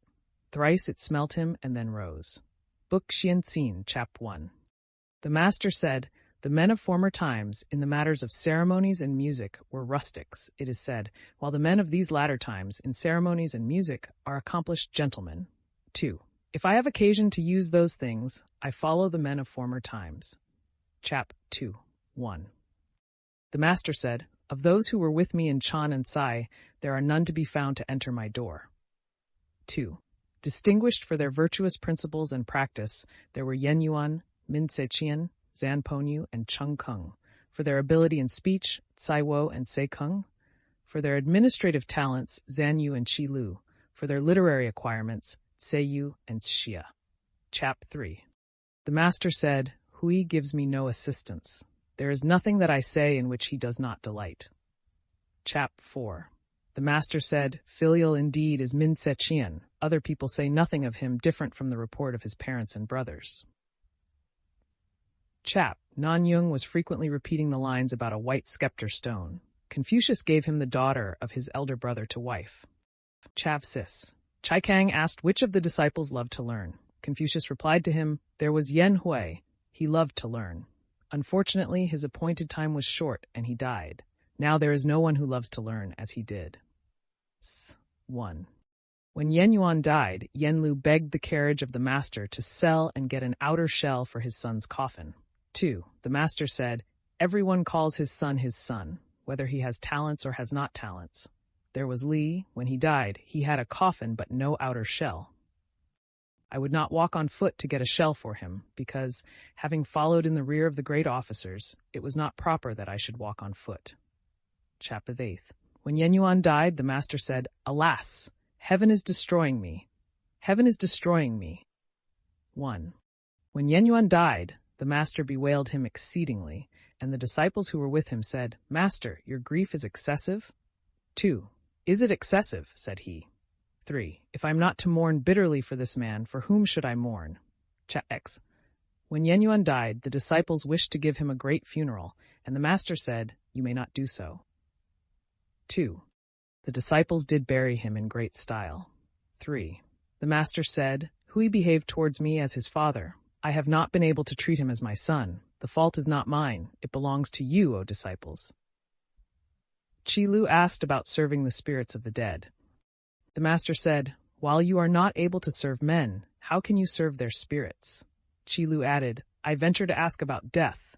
He was answered, "While you do not know life, how can you know about death?" Chapter 12:1. The disciple Min was standing by his side, looking bland and precise, Tse Lu looking bold and soldierly, Zan Yu and Se Kung with a free and straightforward manner. The master was pleased. 2. He said, "You there! He will not die a natural death." Chap 13. 1. Some parties in Lu were going to take down and rebuild the long treasury. 2. Min Shiqian said, "Suppose it were to be repaired after its old style, why must it be altered and made anew?" 3. The master said, "This man seldom speaks. When he does, he is sure to hit the point." Chap 14. 1. The master said, "What has the lewd of you to do in my door?" 2. The other disciples began not to respect Tse Lu. The master said, "Yu has ascended to the hall, though he has not yet passed into the inner apartments." Chap 1. Se Kung asked which of the two, Shi or Shang, was the superior. The master said, "Shi goes beyond the due mean, and Shang does not come up to it."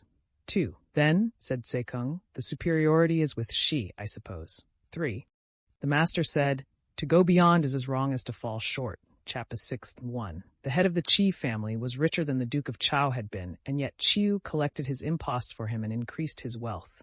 2. The master said, "He is no disciple of mine. My little children beat the drum and assail him." Chapter 1. Chai is simple. 2. Shan is dull. 3. Shi is specious. 4. Yu is coarse. Chapter 8. 1. The master said, "There is Hui. He has nearly attained to perfect virtue. He is often in want." 2. Si does not acquiesce in the appointments of heaven, and his goods are increased by him, yet his judgments are often correct. Chap. Sichang asked what were the characteristics of the good man. The master said, "He does not tread in the footsteps of others, but moreover, he does not enter the chamber of the sage." Chap. The master said, "If, because a man's discourse appears solid and sincere, we allow him to be a good man, is he really a superior man, or is his gravity only in appearance?" Chap. Tse-lu asked whether he should immediately carry into practice what he heard. The master said, "There are your father and elder brothers to be consulted. Why should you act on that principle of immediately carrying into practice what you hear?" Zan Yu asked the same, whether he should immediately carry into practice what he heard, and the master answered, "Immediately carry into practice what you hear." Kung Shi Hua said, "You asked whether he should carry immediately into practice what he heard, and you said, 'There are your father and elder brothers to be consulted.' Chu asked whether he should immediately carry into practice what he heard, and you said, 'Carry it immediately into practice.'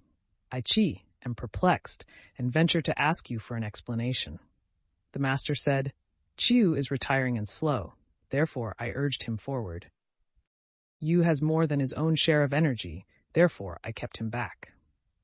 Chap. Truth. The master was put in fear and Kuang and Yen Yuan fell behind. The master, on his rejoining him, said, "I thought you had died." Hui replied, "While you were alive, how should I presume to die?" Chap. 30th.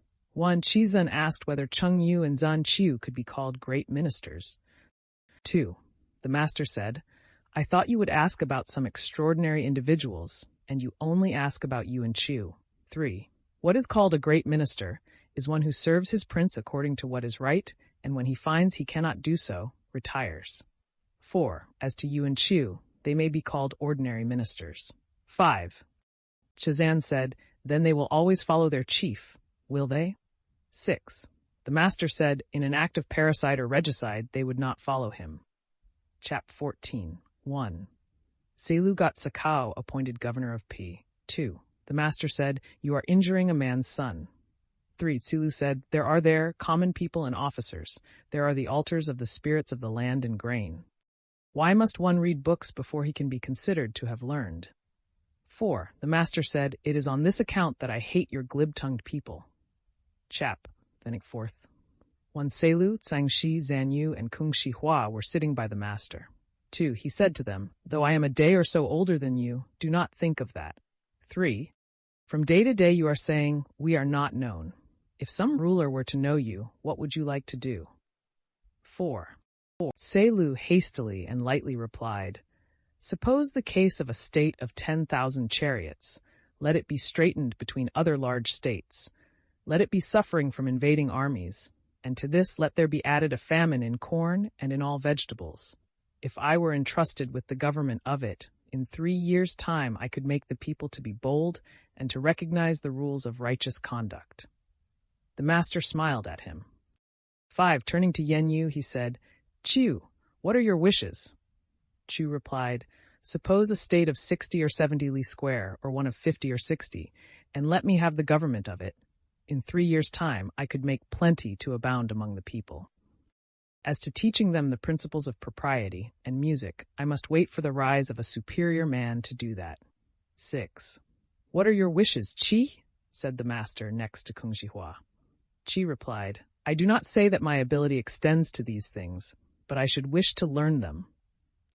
At the services of the ancestral temple and at the audiences of the princes with the sovereign, I should like, dressed in the dark square-made robe and the black linen cap, to act as a small assistant." 7. Last of all, the master asked Tsang-shi, "Tian, what are your wishes?" Tian, pausing as he was playing on his lute while it was yet twanging, laid the instrument aside and rose. "My wishes," he said, "are different from the cherished purposes of these 3 gentlemen." "What harm is there in that?" said the master. "Do you also, as well as they, speak out your wishes." Tian then said, "In this, the last month of spring, with the dress of the season all complete, along with 5 or 6 young men who have assumed the cap, and 6 or 7 boys, I would wash in the eye, enjoy the breeze among the rain altars, and return home singing." The master heaved a sigh and said, "I give my approval to Tian." 8. The 3 others having gone out, Tsang-shi remained behind and said, "What do you think of the words of these 3 friends?" The master replied, "They simply told each one his wishes." 9. She pursued, "Master, why did you smile at you?" 10. He was answered, "The management of a state demands the rules of propriety. His words were not humble, therefore I smiled at him." 11. She again said, "But was it not a state which Chu proposed for himself?" The reply was, yes. Did you ever see a territory of 60 or 70 li, or one of 50 or 60, which was not a state? 12. Once more, she inquired, and was it not a state which Chi proposed for himself? The master again replied, yes, who but princes have to do with ancestral temples and with audiences but the sovereign? If Chi were to be a small assistant in these services, who could be a great one? Book 12, Yen Yuan, Chap 1. Yen Yuan asked about perfect virtue. The master said, to subdue oneself and return to propriety is perfect virtue. If a man can for one day subdue himself and return to propriety, all under heaven will ascribe perfect virtue to him. Is the practice of perfect virtue from a man himself, or is it from others? 2. Yen Yuan said, I beg to ask the steps of that process.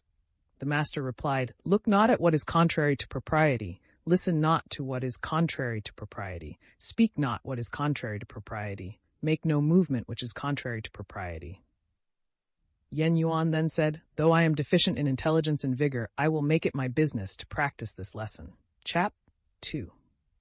Chungkung asked about perfect virtue. The master said, it is, when you go abroad, to behave to everyone as if you were receiving a great guest, to employ the people as if you were assisting at a great sacrifice, not to do to others as you would not wish done to yourself, to have no murmuring against you in the country, and none in the family.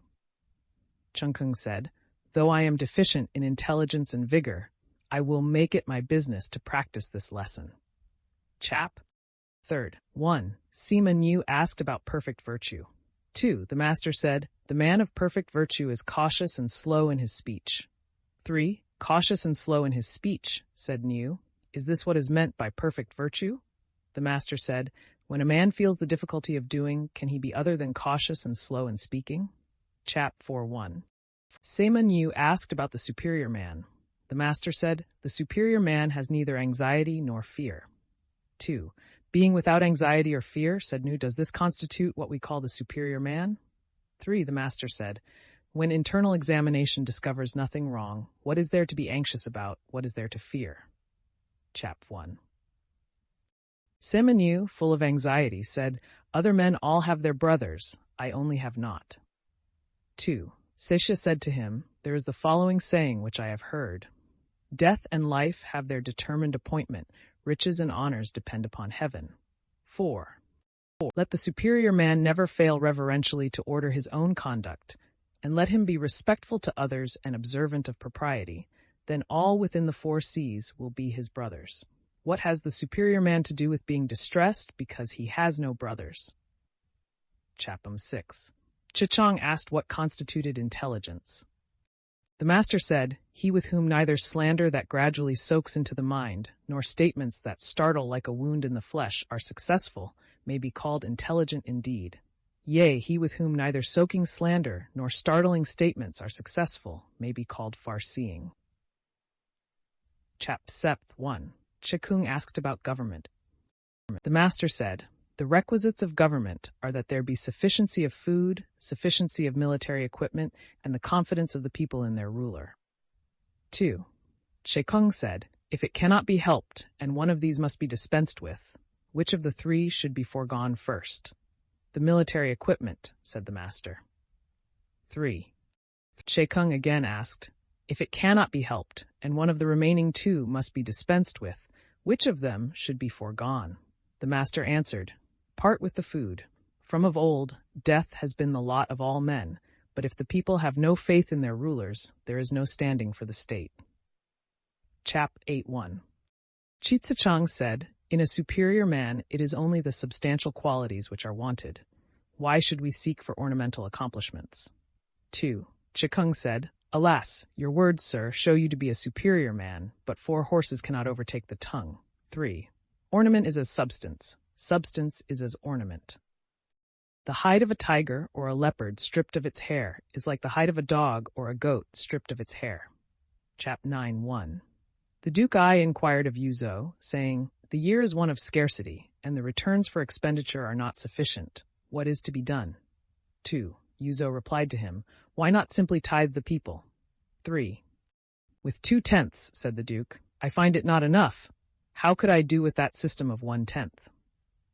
4. Yuzo answered, "If the people have plenty, their prince will not be left to want alone. If the people are in want, their prince cannot enjoy plenty alone." Chat 1. Che Chang, having asked how virtue was to be exalted and delusions to be discovered, the master said, "Hold faithfulness and sincerity as first principles, and be moving continually to what is right. This is the way to exalt one's virtue.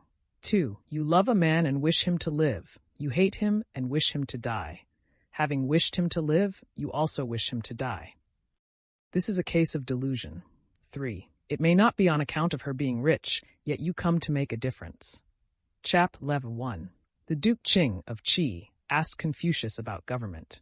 2. Confucius replied, "There is government when the prince is prince and the minister is minister, when the father is father and the son is son." 3. "Good," said the Duke, "if indeed the prince be not prince, the minister not minister, the father not father, and the son not son, although I have my revenue, can I enjoy it?" Chap Thweta 1. The master said, "Ah, it is you who could with half a word settle litigations." 2. Silu never slept over a promise. Chap 3. The master said, "In hearing litigations, I am like any other body. What is necessary, however, is to cause the people to have no litigations." Chap 14. Che Chang asked about government. The master said, "The art of governing is to keep its affairs before the mind without weariness, and to practice them with undividing consistency." Chap. The master said, "By extensively studying all learning, and keeping himself under the restraint of the rules of propriety, one may thus likewise not err from what is right." The master said, "The superior man seeks to perfect the admirable qualities of men, and does not seek to perfect their bad qualities. The mean man does the opposite of this." Chepthaith. Chi Kong asked Confucius about government. Confucius replied, "To govern means to rectify. If you lead on the people with correctness, who will dare not to be correct?" Chapter 18. Chi Kang, distressed about the number of thieves in the state, inquired of Confucius how to do away with them. Confucius said, "If you, sir, were not covetous, although you should reward them to do it, they would not steal." Chap 9th. Chi Kang asked Confucius about government, saying, "What do you say to killing the unprincipled for the good of the principled?"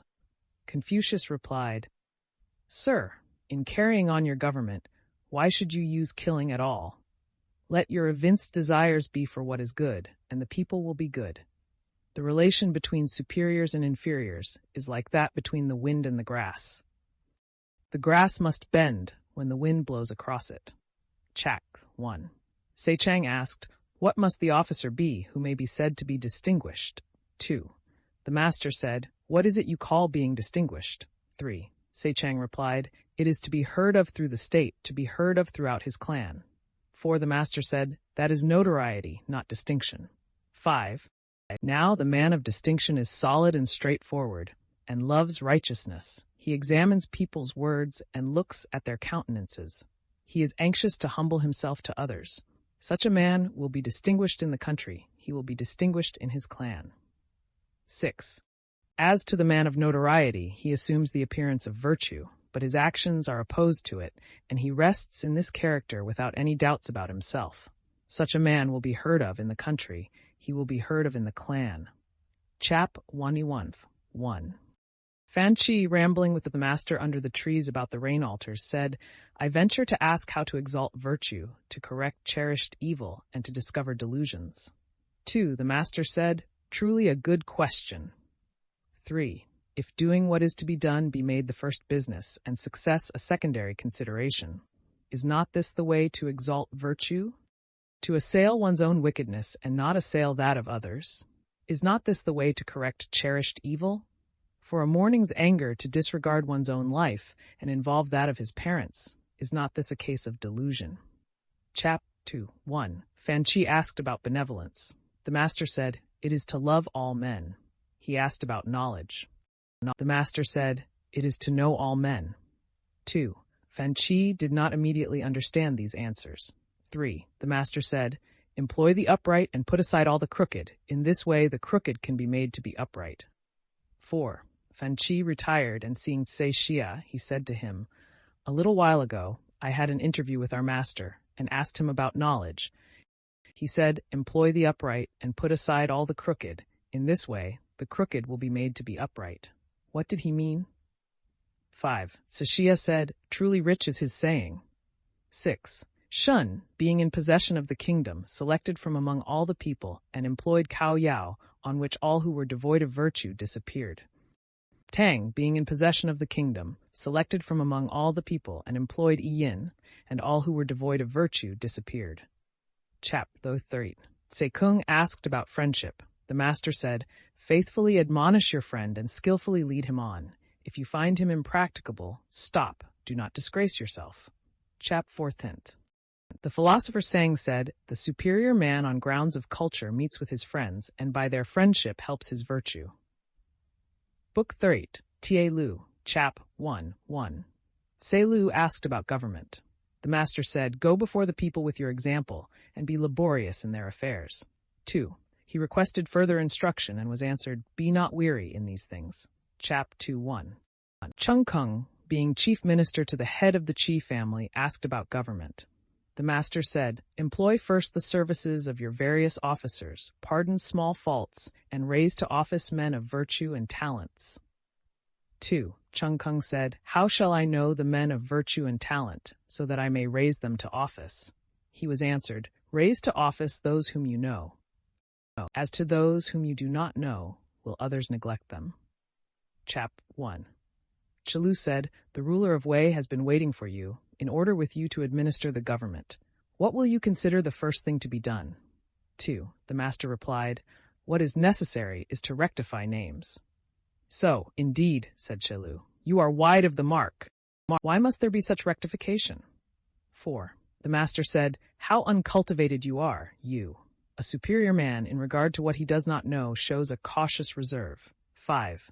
If names be not correct, language is not in accordance with the truth of things. If language be not in accordance with the truth of things, affairs cannot be carried on to success. 6. When affairs cannot be carried on to success, proprieties and music will not flourish. When proprieties and music do not flourish, punishments will not be properly awarded. When punishments are not properly awarded, the people do not know how to move hand or foot. 7. Therefore, a superior man considers it necessary that the names he uses may be spoken appropriately, and also that what he speaks may be carried out appropriately. What the superior man requires is just that in his words there may be nothing incorrect. Chapter 4. Fan Chi requested to be taught husbandry. The master said, I am not so good for that as an old husbandman. He requested also to be taught gardening, and was answered, I am not so good for that as an old gardener. 2. Fan Chi having gone out, the master said, a small man indeed is Fan Shu. 3. If a superior love propriety, the people will not dare not to be reverent. If he love righteousness, the people will not dare not to submit to his example. If he love good faith, the people will not dare not to be sincere. Now, when these things obtain, the people from all quarters will come to him, bearing their children on their backs. What need has he of a knowledge of husbandry? Chap V. The master said, though a man may be able to recite the 300 odes, yet if, when entrusted with a governmental charge, he knows not how to act, or if, when sent to any quarter on a mission, he cannot give his replies unassisted, notwithstanding the extent of his learning, of what practical use is it? Chap 6. The master said, when a prince's personal conduct is correct, his government is effective without the issuing of orders. If his personal conduct is not correct, he may issue orders, but they will not be followed. Chap the 6th. The master said, the governments of Lu and Wei are brothers. Chap 8. The master said of Qing, a scion of the ducal family of Wei, that he knew the economy of a family well. When he began to have means, he said, ha, here is a collection. When they were a little increased, he said, ha, this is complete. When he had become rich, he said, ha, this is admirable. Chap 1. When the master went to Wei, Zan Yu acted as driver of his carriage. 2. The master observed, how numerous are the people? 3. You said, since they are thus numerous, what more shall be done for them? Enrich them, was the reply. 4. And when they have been enriched, what more shall be done? The master said, teach them. Chap X. The master said, if there were any of the princes who would employ me in the course of 12 months, I should have done something considerable. In 3 years, the government would be perfected. Chap Lummens. The master said, if good men were to govern a country in succession for 100 years, they would be able to transform the violently bad and dispense with capital punishments. True indeed is this saying. The master said, if a truly royal ruler were to arise, it would still require a generation, and then virtue would prevail. The master said, if a minister make his own conduct correct, what difficulty will he have in assisting in government? If he cannot rectify himself, what has he to do with rectifying others? Chap 14. The disciple Zan returning from the court, the master said to him, how are you so late? He replied, we had government business. The master said, it must have been family affairs. If there had been government business, though I am not now in office, I should have been consulted about it. Chat 1. The Duke Ting asked whether there was a single sentence which could make a country prosperous. Confucius replied, such an effect cannot be expected from one sentence. 2. There is a saying, however, which people have, to be a prince is difficult, to be a minister is not easy.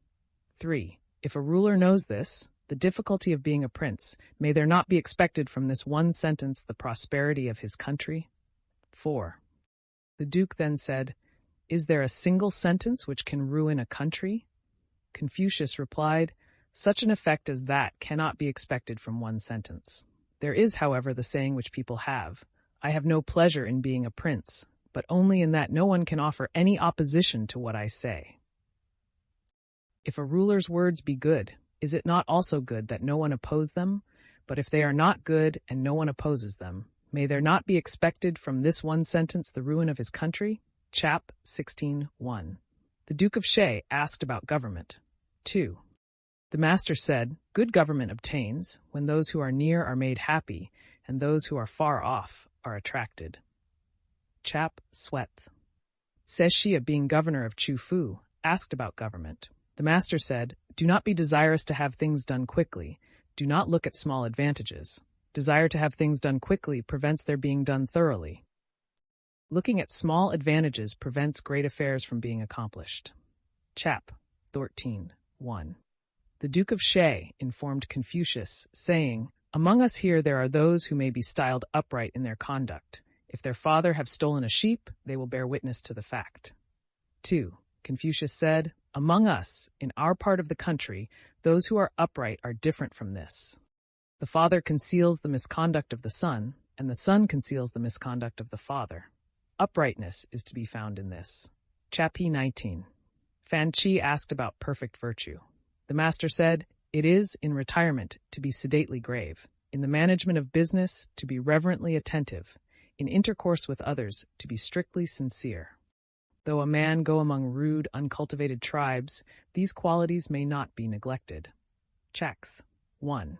Shekung asked, saying, what qualities must a man possess to entitle him to be called an officer? The master said, he who in his conduct of himself maintains a sense of shame, and when sent to any quarter will not disgrace his prince's commission, deserves to be called an officer. 3. Shekung pursued, I venture to ask who may be placed in the next lower rank. And he was told, he whom the circle of his relatives pronounce to be filial, whom his fellow villagers and neighbors pronounce to be fraternal. 3. Again the disciple asked, I venture to ask about the class still next in order. The master said, they are determined to be sincere in what they say, and to carry out what they do. They are obstinate little men, yet perhaps they may make the next class. 4. Sekung finally inquired, of what sort are those of the present day who engage in government? The master said, pooh, they are so many pecks and hampers not worth being taken into account.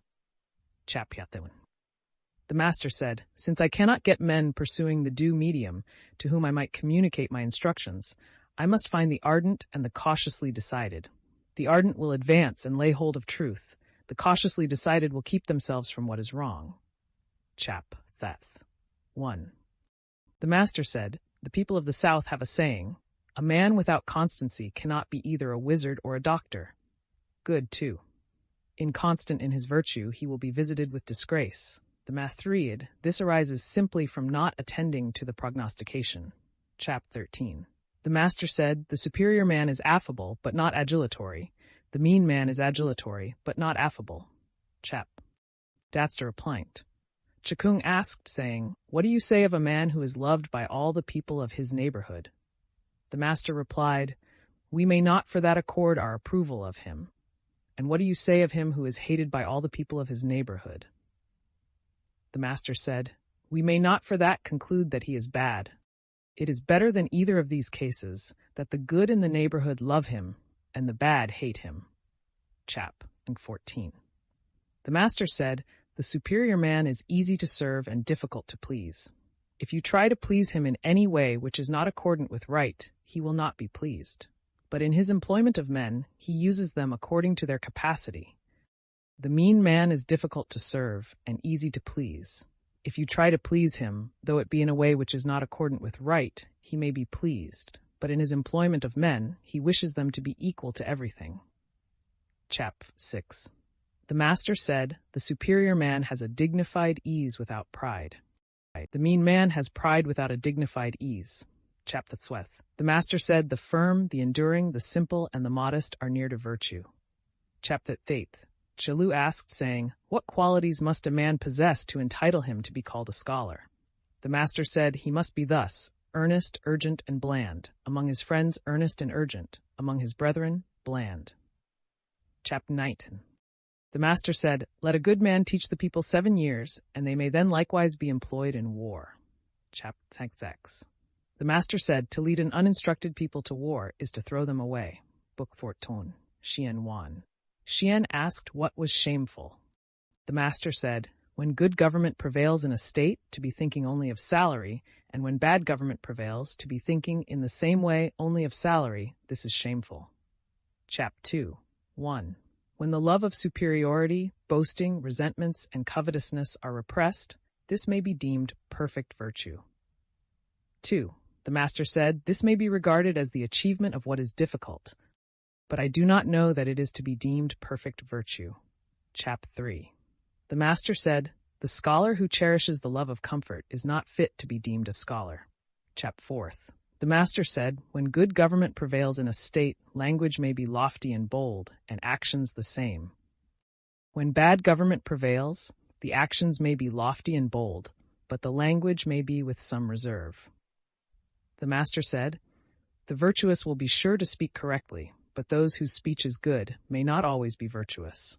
Men of principle are sure to be bold, but those who are bold may not always be men of principle. Chap. 6. Nankung Kuo, submitting an inquiry to Confucius, said, I was skillful at archery, and Ao could move a boat along upon the land, but neither of them died a natural death. Yu and Qi personally wrought at the toils of husbandry, and they became possessors of the kingdom. The master made no reply, but when Nankung Kuo went out, he said, a superior man indeed is this. An esteemer of virtue indeed is this. Chap. 7. The master said, superior men, and yet not always virtuous, there have been, alas, but there never has been a mean man, and at the same time, virtuous. Chap. 8. The master said, can there be love which does not lead to strictness with its object?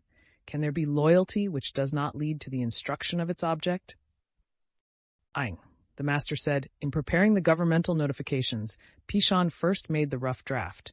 Shishu examined and discussed its contents. Seiyu, the manager of foreign intercourse, then polished the style, and finally Chechan of Tongli gave it the proper elegance and finish. Chap. Someone asked about Sechan. The master said, he was a kind man. 2. He asked about Seishi. The master said, that man. That man. 3. He asked about Quan Chung. For him, said the master, the city of Pian with 300 families was taken from the chief of the Po family, who did not utter a murmuring word, though to the end of his life he had only coarse rice to eat. The master said, to be poor without murmuring is difficult. To be rich without being proud is easy. Chap. 12. The master said, Mong Kung Cho is more than fit to be chief officer in the families of Chao and Wei, but he is not fit to be great officer to either of the states Tang or Xie. Chapter 1. Selu asked what constituted a complete man. The master said, suppose a man with the knowledge of Tsang Wu Chung, the freedom from covetousness of Kung Cho, the bravery of Chuang of Pian, and the varied talents of Zan Qiu. Add to these the accomplishments of the rules of propriety and music, such a one might be reckoned a complete man. 2. He then added, but what is the necessity for a complete man of the present day to have all these things? The man, who in the view of gain thinks of righteousness, who in the view of danger is prepared to give up his life, and who does not forget an old agreement, however far back it extends, such a man may be reckoned a complete man. Chap 14:1. The master asked Kungming Chia about Kung Shu Wan, saying, is it true that your master speaks not, laughs not, and takes not? 2. Kungming Chia replied, this has arisen from the reporters going beyond the truth. My master speaks when it is the time to speak, and so men do not get tired of his speaking. He laughs when there is occasion to be joyful, and so men do not get tired of his laughing. He takes when it is consistent with righteousness to do so, and so men do not get tired of his taking. The master said, so, but is it so with him? Chapter 4. The master said, Tseng Wucheng, keeping possession of Fang, asked of the Duke of Lu to appoint a successor to him in his family. Although it may be said that he was not using force with his sovereign, I believe he was. Chap 16. The master said, the Duke Wan of Tsin was crafty and not upright. The Duke Huan of Qi was upright and not crafty. Chap 1. Chelu said, the Duke Huan caused his brother Chu to be killed, when Xiao Hu died with his master, but Quan Chung did not die. May not I say that he was wanting in virtue? 2. The master said, the Duke Huan assembled all the princes together, and that not with weapons of war and chariots. It was all through the influence of Quan Chung. Whose beneficence was like his? Whose beneficence was like his? Chap 13:1. Sekung said, I apprehend was wanting in virtue. When the Duke Huan caused his brother Chu to be killed, Quan Chung was not able to die with him. Moreover, he became prime minister to Huan. 2. The master said, Quan Chung acted as prime minister to the Duke Huan, made him leader of all the princes, and united and rectified the whole kingdom. Down to the present day, the people enjoy the gifts which he conferred. But for Quan Chung, we should now be wearing our hair unbound, and the lappets of our coats buttoning on the left side. Number 3.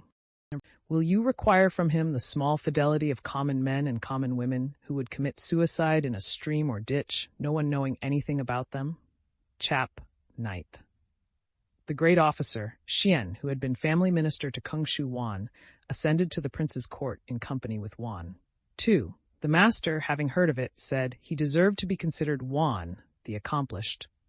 Chap 6. 1. The master was speaking about the unprincipled course of the Duke Ling of Wei, when Chi Kang said, since he is of such a character, how is it he does not lose his state? 2.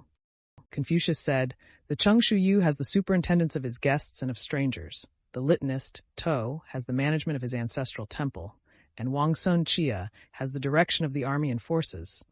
With such officers as these, how should he lose his state? Chap T1. The master said, he who speaks without modesty will find it difficult to make his words good. Chap 1. Chan Chang murdered the Duke Qian of Qi. To Confucius bathed, went to court, and informed the Duke Ai, saying, Chan Hong has slain his sovereign. I beg that you will undertake to punish him. 3. The Duke said, inform the chiefs of the 3 families of it. Before. Confucius retired and said, following in the rear of the great officers, I did not dare not to represent such a matter, and my prince says, inform the chiefs of the 3 families of it. 5. He went to the chiefs and informed them, but they would not act. Confucius then said, following in the rear of the great officers, I did not dare not to represent such a matter. 3. Chelu asked how a ruler should be served. The master said, do not impose on him, and moreover, withstand him to his face. Chap 14. The master said, the progress of the superior man is upwards, the progress of the mean man is downwards. Chapter 4. The master said, in ancient times, men learned with a view to their own improvement. Nowadays, men learn with a view to the approbation of others. Checks 1. Chu Poyu sent a messenger with friendly inquiries to Confucius. 2. Confucius sat with him and questioned him. What, said he, is your master engaged in? The messenger replied, my master is anxious to make his faults few, but he has not yet succeeded. He then went out, and the master said, "A messenger indeed, a messenger indeed." Chapter the 7th. The master said, "He who is not in any particular office has nothing to do with plans for the administration of its duties."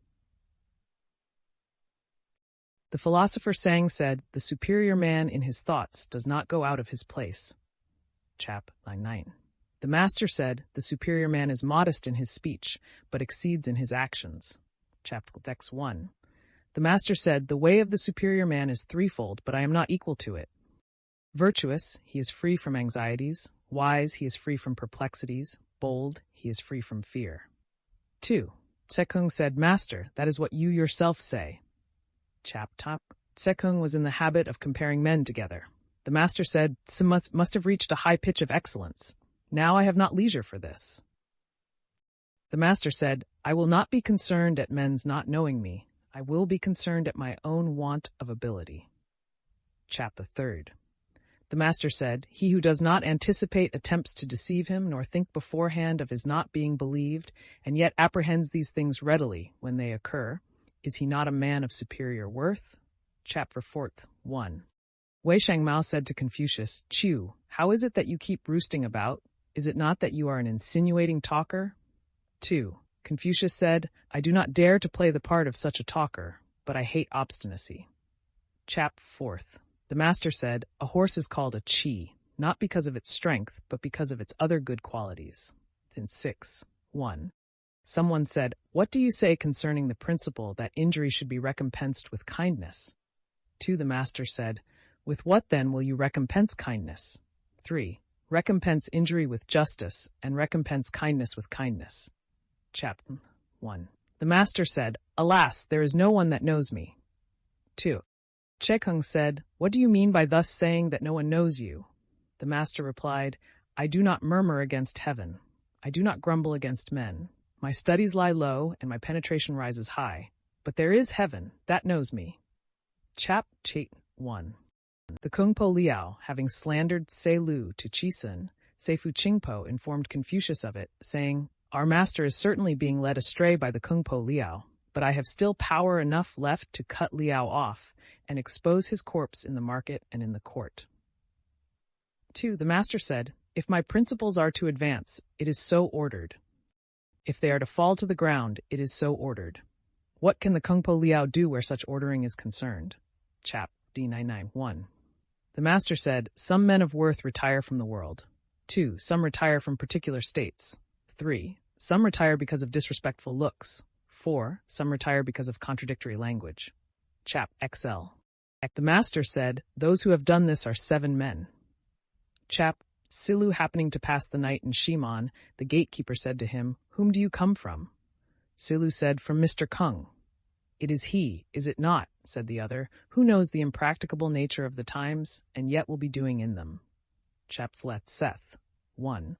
The master was playing one day on a musical stone in Wei, when a man, carrying a straw basket, passed the door of the house where Confucius was, and said, "His heart is full whoso beats the musical stone."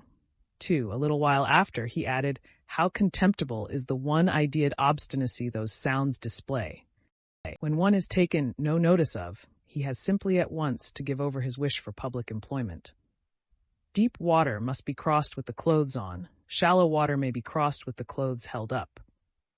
3. The master said, "How determined is he in his purpose, but this is not difficult." Chap 1. Che Chang said, "What is meant when the Shu says that Cao Tsung, while observing the usual imperial mourning, was for 3 years without speaking?" 2. The master said, "Why must Cao Tsung be referred to as an example of this? The ancients all did so. When the sovereign died, the officers all attended to their several duties, taking instructions from the prime minister for 3 years." Chap X Thorth. The master said, "When rulers love to observe the rules of propriety, the people respond readily to the calls on them for service." Chap XL Futh. Che Lu asked what constituted the superior man. The master said, "The cultivation of himself in reverential carefulness." "And is this all?" said Che Lu. "He cultivates himself so as to give rest to others," was the reply. "And is this all?" again asked Che Lu. The master said, "He cultivates himself so as to give rest to all the people." He cultivates himself so as to give rest to all the people. Even Yao and Shun were still solicitous about this. Yuanzhang was squatting on his heels, and so waited the approach of the master, who said to him, "In youth not humble as befits a junior, in manhood doing nothing worthy of being handed down, and living on to old age, this is to be a pest." With this he hit him on the shank with his staff. Chap 6:1. A youth of the village of Chue was employed by Confucius to carry the messages between him and his visitors. Someone asked about him, saying, "I suppose he has made great progress." 2. The master said, "I observe that he is fond of occupying the seat of a full-grown man. I observe that he walks shoulder to shoulder with his elders. He is not one who is seeking to make progress in learning. He wishes quickly to become a man."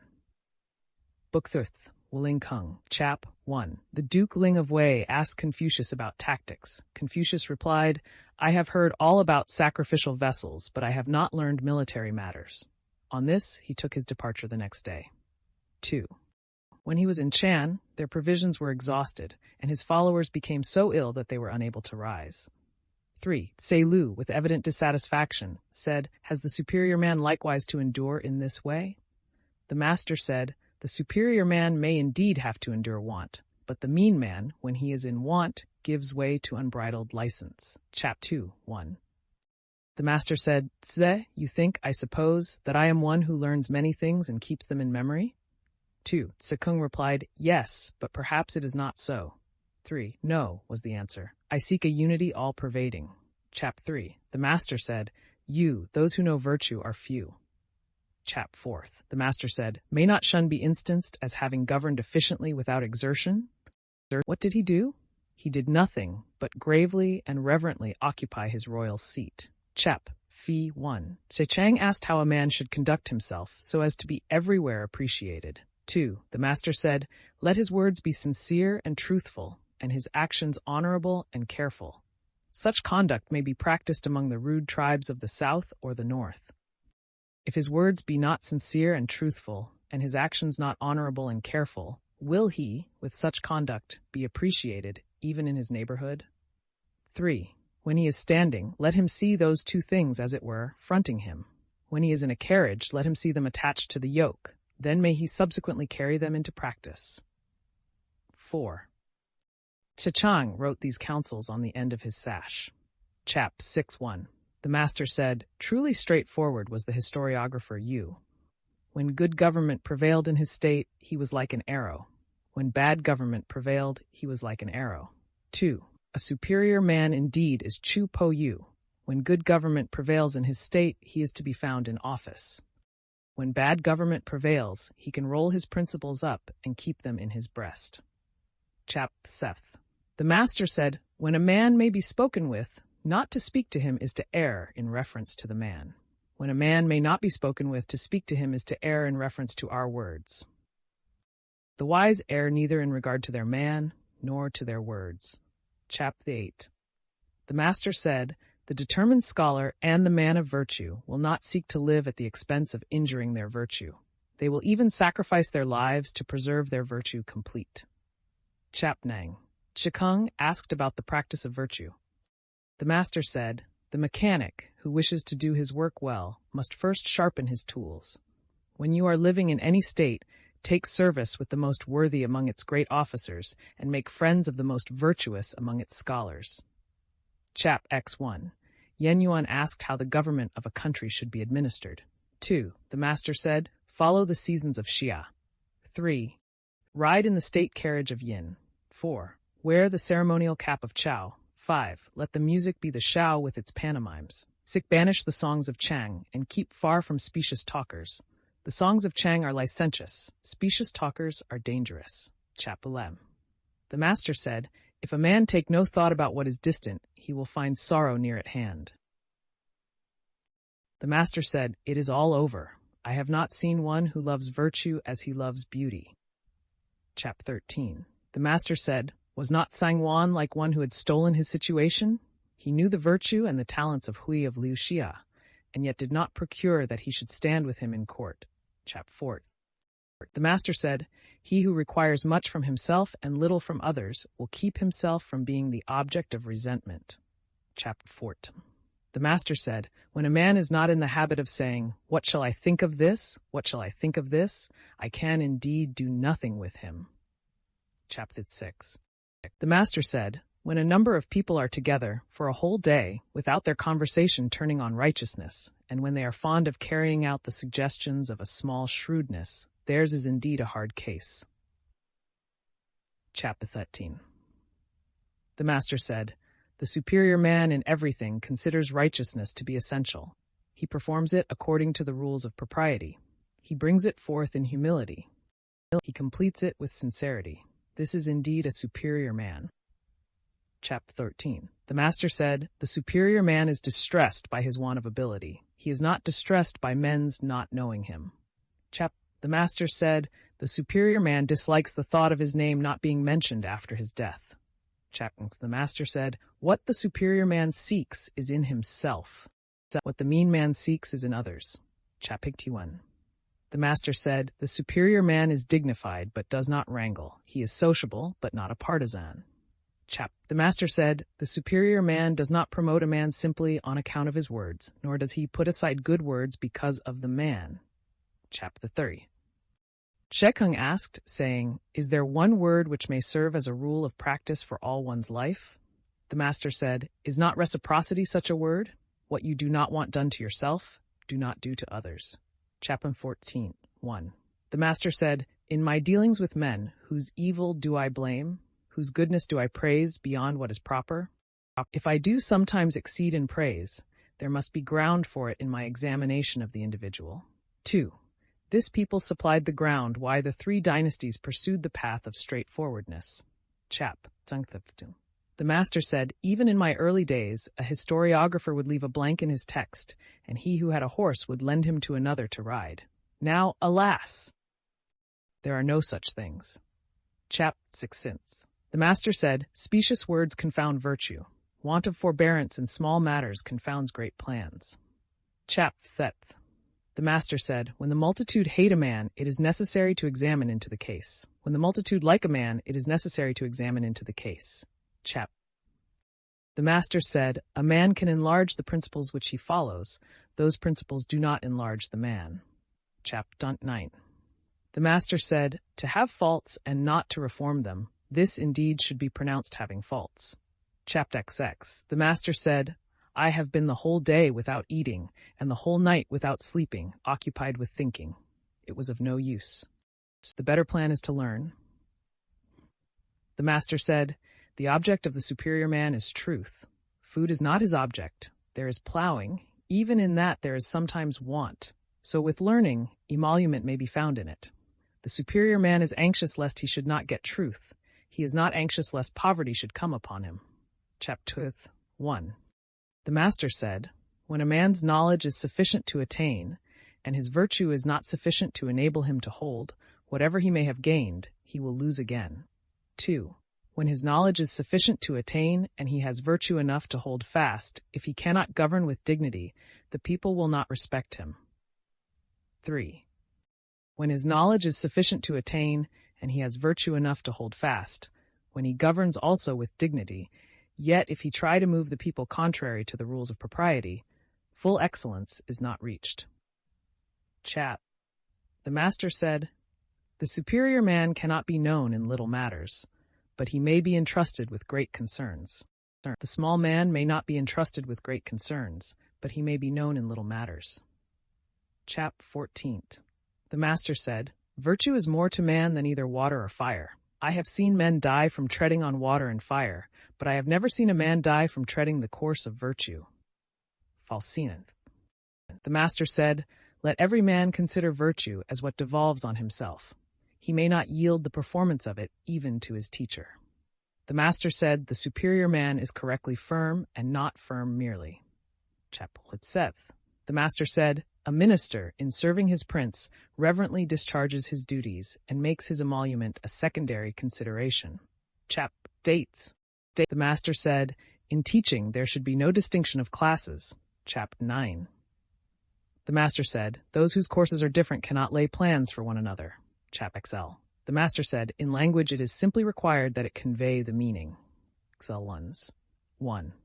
The music master mean having called upon him when they came to the steps, the master said, here are the steps. When they came to the mat for the guest to sit upon, he said, here is the mat. When all were seated, the master informed him, saying, so-and-so is here, so-and-so is here. 2. The music master mean having gone out, Seichang asked, saying, is it the rule to tell those things to the music master? 3. The master said, yes, this is certainly the rule for those who lead the blind. Book the 6th. Kishi Chap 1. The head of the Qi family was going to attack Chuan Yu. 2. Zhanyu and Qilu had an interview with Confucius and said, our chief Qi is going to commence operations against Chuan Yu. 3. Confucius said, Qiu, is it not you who are in fault here? 4. Now, in regard to Chuan Yu, long ago, a former king appointed its ruler to preside over the sacrifices to the eastern Mang. Moreover, it is in the midst of the territory of our state, and its ruler is a minister in direct connection with the sovereign. What has your chief to do with attacking it? 5. Zhanyu said, our master wishes the thing. Neither of us two ministers wishes it. 6. Confucius said, Qiu, there are the words of Chaozan. When he can put forth his ability, he takes his place in the ranks of office. When he finds himself unable to do so, he retires from it. How can he be used as a guide to a blind man who does not support him when tottering, nor raise him up when fallen? 7. And further, you speak wrongly. When a tiger or rhinoceros escapes from his cage, when a tortoise or piece of jade is injured in its repository, whose is the fault? 8. Zhanyu said, but at present, Chuan Yu is strong and near to Pai. If our chief do not now take it, it will hereafter be a sorrow to his descendants. 9. Confucius said, Qiu, the superior man hates that declining to say, I want such and such a thing, and framing explanations for the conduct. 10. I have heard that rulers of states and chiefs of families are not troubled, lest their people should be few, but are troubled, lest they should not keep their several places, that they are not troubled with fears of poverty, but are troubled with fears of a want of contented repose among the people in their several places. For when the people keep their several places, there will be no poverty. When harmony prevails, there will be no scarcity of people, and when there is such a contented repose, there will be no rebellious upsettings. 11. So it is. Therefore, if remoter people are not submissive, all the influences of civil culture and virtue are to be cultivated to attract them to be so, and when they have been so attracted, they must be made contented and tranquil. 12. Now, here are you and Qiu, assisting your chief. Remoter people are not submissive, and with your help he cannot attract them to him. In his own territory there are divisions and downfalls, leavings and separations, and, with your help, he cannot preserve it. 13. And yet he is planning these hostile movements within the state. I am afraid that the sorrow of the Chusun family will not be on account of Chuan Yu, but will be found within the screen of their own court. Chap 2.1. Confucius said, when good government prevails in the empire, ceremonies, music, and punitive military expeditions proceed from the Son of Heaven. When bad government prevails in the empire, ceremonies, music, and punitive military expeditions proceed from the princes. When these things proceed from the princes, as a rule, the cases will be few in which they do not lose their power in 10 generations. When they proceed from the great officers of the princes, as a rule, the cases will be few in which they do not lose their power in 5 generations. When the subsidiary ministers of the great officers hold in their grasp the orders of the state, as a rule, the cases will be few in which they do not lose their power in 3 generations. When right principles prevail in the kingdom, government will not be in the hands of the great officers. 3. When right principles prevail in the kingdom, there will be no discussions among the common people. Chap 3. Confucius said, the revenue of the state has left the ducal house now for 5 generations. The government has been in the hands of the great officers for 4 generations. On this account, the descendants of the 3 Huan are much reduced. Chap 4. Confucius said, there are 3 friendships which are advantageous and 3 which are injurious. Friendship with the upright, friendship with the sincere, and friendship with the man of much observation. These are advantageous. Friendship with the man of specious airs, friendship with the insinuatingly soft, and friendship with the glib-tongued. These are injurious. Chap P. Vad. Confucius said, "There are 3 things men find enjoyment in which are advantageous, and 3 things they find enjoyment in which are injurious. To find enjoyment in the discriminating study of ceremonies and music, to find enjoyment in speaking of the goodness of others, to find enjoyment in having many worthy friends. These are advantageous. To find enjoyment in extravagant pleasures, to find enjoyment in idleness and sauntering, to find enjoyment in the pleasures of feasting, these are injurious." Chap 6. Confucius said, "There are 3 errors to which they who stand in the presence of a man of virtue and station are liable. They may speak when it does not come to them to speak. This is called rashness. They may not speak when it comes to them to speak. This is called concealment. They may speak without looking at the countenance of their superior. This is called blindness." Seth. Confucius said, "There are 3 things which the superior man guards against. In youth, when the physical powers are not yet settled, he guards against lust. When he is strong and the physical powers are full of vigor, he guards against quarrelsomeness. When he is old and the animal powers are decayed, he guards against covetousness." Chap 8.1. Confucius said, "There are 3 things of which the superior man stands in awe. He stands in awe of the ordinances of heaven. He stands in awe of great men. And he stands in awe of the words of sages. 2.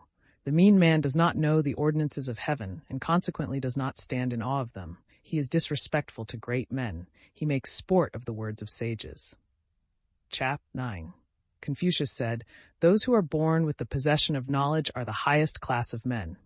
Those who learn, and so readily get possession of knowledge, are the next. Those who are dull and stupid, and yet compass the learning, are another class next to these. As to those who are dull and stupid, and yet do not learn, they are the lowest of the people." Chax. Confucius said, "The superior man has 9 things which are subjects with him of thoughtful consideration. In regard to the use of his eyes, he is anxious to see clearly. In regard to the use of his ears, he is anxious to hear distinctly. In regard to his countenance, he is anxious that it should be benign. In regard to his demeanor, he is anxious that it should be respectful. In regard to his speech, he is anxious that it should be sincere. In regard to his doing of business, he is anxious that it should be reverently careful. In regard to what he doubts about, he is anxious to question others. When he is angry, he thinks of the difficulties his anger may involve him in. When he sees gain to be got, he thinks of righteousness." Chap 1. Confucius said, "Contemplating good and pursuing it as if they could not reach it, contemplating evil and shrinking from it as they would from thrusting the hand into boiling water. I have seen such men as I have heard such words. 2. Living in retirement to study their aims and practicing righteousness to carry out their principles. I have heard these words, but I have not seen such men." Chap the 12th. 1. The Duke Qing of Qi had 1,000 teams, each of 4 horses, but on the day of his death, the people did not praise him for a single virtue. Po-Yen Shu-Chi died of hunger at the foot of the Shaoyang mountain, and the people, down to the present time, praise them. 2. Is not that saying illustrated by this? Chapter 1. Chang Kang asked Po Yu, saying, "Have you heard any lessons from your father different from what we have all heard?" Tu Yu replied, "No. He was standing alone once, when I passed below the hall with hasty steps, and said to me, 'Have you learned the Odes?' On my replying, 'Not yet,' he added, 'If you do not learn the Odes, you will not be fit to converse with.'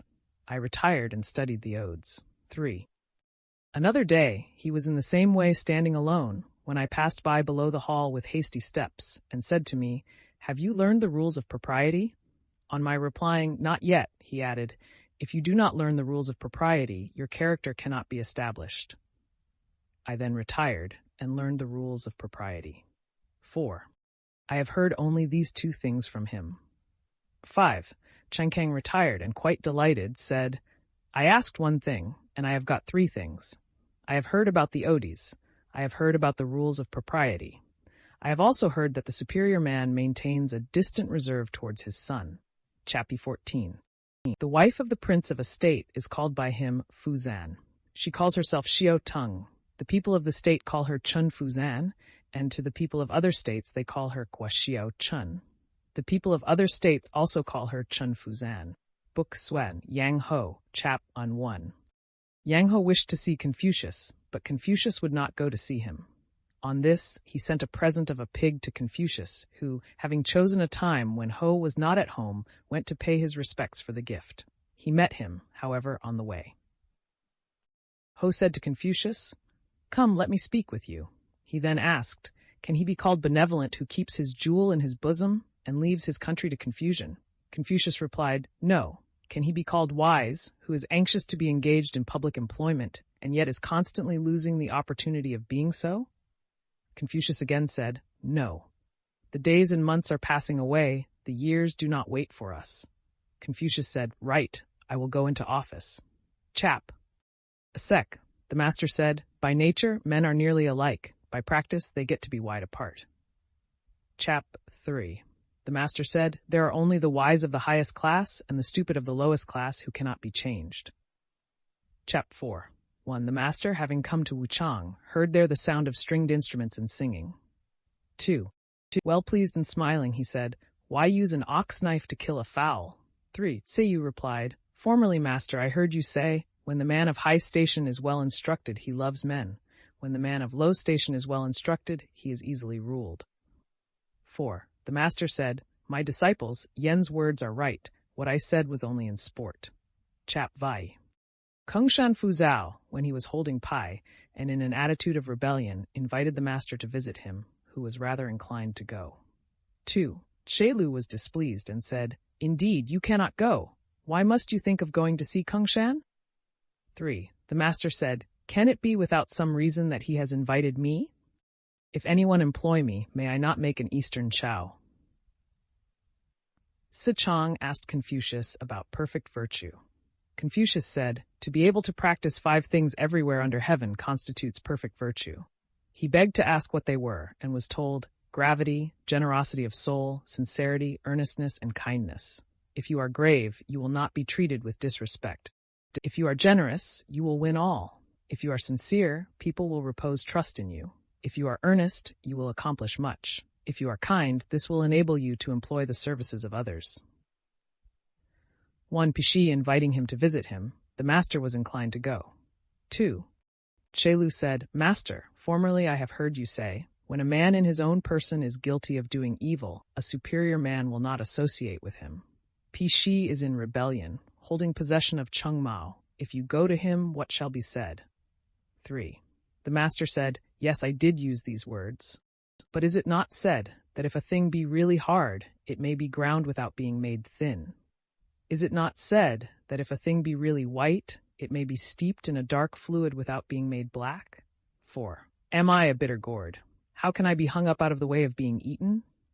Chapter 8:1.